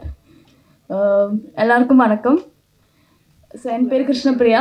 So இது வந்து என்னோட முதல் படம். I am really nervous. So first of all, I would like to thank director who chose me for this character, Kandasamy sir. Thank you. And Shafi. He said he chose me for this film, but thank you for that. And thank you for giving my remuneration on time. And Vetri, he's such a very talented actor and very kind-hearted, and he helped me throughout the full film. So thank you. And the soul of the movie, Navfil Raja sir, and I'm doing this film like second time with him. So he did my first film too. And last but not the least, Prabhu sir. He's one of the best person I ever met in my life, and he helped me he teach me a lot of things, which literally support me. I'm very nervous. Sorry for that. Thank you so much. எங்களுக்கு முதல் படம், முதல் தயாரிப்பு இருந்தாலும் எங்களோட சின்ன company தான், பெரிய கம்பெனிலாம் கிடையாது அப்படி இப்படி சொல்கிறதுக்கு. இருந்தாலும் எங்கள் கம்பெனிக்கு எங்களுடைய திரைத்துறையில் ஜாம்பவான்கள் எல்லாரும் வந்து கலந்து எங்களுக்காக வந்து இவ்வளோ ஒத்துழைப்பு கொடுத்து, இடம் பற்றாக்குறையத்தை கூட பரவாயில்ல, வெளியவும் உள்ளே இருந்து அட்ஜஸ்ட் பண்ணி இருந்து எங்களுக்கு ஒத்துழைப்பு கொடுத்த திரை ஜாம்பவான் எல்லாத்துக்கும் நன்றி. எங்களுக்காக இவ்வளோ தூரம் வந்தவங்க நன்றி. எனக்கு ஒரு 10 வருஷமாக டிஆர் நண்பர், நல்ல நண்பர். அவர்கிட்ட சொன்னேன் ஃபஸ்ட்டு பூஜை போட போகிறேன்னு, நானும் கோசா போய் போகிறோம், நான் உங்களுக்கு எல்லா ஹெல்ப்பும் பண்ணுறேன்னாரு. அவர் கொஞ்சம் வர முடியாத ஒரு நல்ல ஊரில் இருந்தனால வர முடியல. அவருக்கு எங்களுக்காக ஒரு பாட்டு பாடி கொடுத்தாரு. அதேமாதிரி பிரபு சார்லேருந்து எல்லாருக்கிட்டே எங்களுக்கு ரொம்ப நன்றி சொல்கிறேன். நௌஃபில் பாய் நான் ஃபஸ்ட்டு கூப்பிட்டு சொன்னேன், சார் நீங்கள் நல்லா பண்ணணும், தமிழ் படத்து ஃபஸ்ட்டு படம், எப்போவுமே உங்கள் நிலையில் இருக்க இந்த படம் அப்படின்னு சொன்னேன். எல்லா ஆடியன்ஸுமே இந்த பாட்டை கேட்டு எல்லாருமே சந்தோஷப்படுறாங்க. இந்த புது படம் மேல் வைரமுத்து வரிகளுக்கு நம்ம நௌஃபில் ராஜன் படத்து மியூசிக்கு நான் சொல்லக்கூடாது, நீங்களே கேளுங்க. ரெண்டாவது இந்த கதை என்னென்னா அப்பா புள்ள கதை. இந்த படம் பார்க்குறீங்க, அப்பா புள்ள அழகாக பார்க்கலாம், குடும்ப கதை தான். யார் ஒரு அப்பா யார் ஒரு பிள்ளைய பற்றியோ ஃபீல் பண்ணாமல் ஃபேமிலியாக பார்க்க வேண்டிய படம். இது நல்லா பாருங்கள், எல்லோரும் எங்களுக்கு ஆதரவு கொடுங்க. உங்களுடைய ஆதரவு தான் எங்களுக்கு வெற்றி. உங்கள் ஆதரவு இல்லைன்னா எங்களுக்கு எதுவும் வெற்றிங்க. எல்லாம் ஒத்துழைப்பு தந்தவங்க எல்லாருக்கும் நன்றி நன்றி நன்றி. இந்த படத்தில் எனக்கு நடிக்க வாய்ப்பு கொடுத்த ப்ரொடியூசர் சஃபி, அப்புறம் கோதர்ஷா சார், அப்புறம் ஃபருக் சார், 3 பேருக்கு ஒரு நன்றியை தெரிவிச்சுக்கிறேன். ஒரு ஹீரோயினை வந்து அக்கான்னு கூப்பிட்ட ஒரே ப்ரொடியூசர் யாருன்னா நம்ம சஃபி தான். அவ்வளோ சின்ன வயசில் ப்ரொடியூசர் ஆகிட்டீங்க, வாழ்த்துக்கள். இன்னும் நிறைய படம் ப்ரொடியூஸ் பண்ணணும், நடிங்க, ஒரு சைடு நடிங்க, ஒரு சைடு ப்ரொடியூஸ் பண்ணுங்கள். அதே மாதிரி இந்த கேரக்டருக்கு நான் கரெக்டாக இருப்பேன் அப்படின்னு சூஸ் பண்ண டைரக்டர் மகா கந்தனுக்கு என்னோட நன்றியை தெரிவிச்சுக்கிறேன். நான் ஃபோனில் தான் கதை கேட்டேன், ஊரில் இல்லை, ஸோ அவுட் ஆஃப் ஸ்டேஷனில் இருந்தேன். அப்போ ஃபோனில் தான் கதை சொன்னார். ஃபஸ்ட்டு கேட்டது யார் அப்பாவை நடிக்கிறா, இந்த மாதிரி பிரபு சார் தான் அப்பாவை நடிக்கிறாருன்னு சொன்னாங்க. ஸோ அந்த பாயிண்ட்லேருந்து தான் கதையே கேட்டேன். கதை கேட்கும்போது எனக்கு ரொம்ப பிடிச்சிருந்தது. நான் சென்னைக்கு வந்தோடனே நேராக ஆஃபீஸ் போய்ட்டு, நீங்கள் வேறையோ பார்க்காதீங்க, நான் தான் இந்த படம் பண்ணுறேன் அப்படின்னு சொல்லி ஃபிக்ஸ் ஆனோம். ஃபஸ்ட் நாளே போய் பிரபு சார்கிட்ட போய் சரண்டர் ஆகிட்டேன். சார் என்னோடய பர்ஃபார்மன்ஸில் ஏதாவது பிள்ளை இருந்ததுன்னா கண்டிப்பாக நீங்களே திருத்திடுங்க சார், உங்களோட பெரிய குரு யாரும் கிடையாது அப்படின்னு. அதே மாதிரி அவர் ஒரு குருவாக ஒரு அப்பாவாக நிறைய விஷயங்கள் சொல்லி கொடுத்தாரு. அதே மாதிரி படம் முடிஞ்சது. படம் முடிச்சதுக்கப்புறம் ப்ரொடியூசர் வந்து அடுத்து என்ன பண்ணணும் அப்படின்னு கேட்டார். அப்போ தான் சொன்னேன், நீங்கள் ஃபஸ்ட்டு சத்யன் போய் படத்தை போட்டு காமிச்சிருங்க, அவரே ரிலீஸ் வரைக்கும் கொண்டு போயிடுவார் அப்படின்னேன். ஸோ அதுதான் இப்போது கொண்டு வந்திருக்காங்க. ஸோ மே 30ஆம் தேதி படம் ரிலீஸ் ஆகுது. எல்லோரும் கண்டிப்பாக தேட்டரில் வந்து பாருங்கள். வாய்ப்பு நன்றி.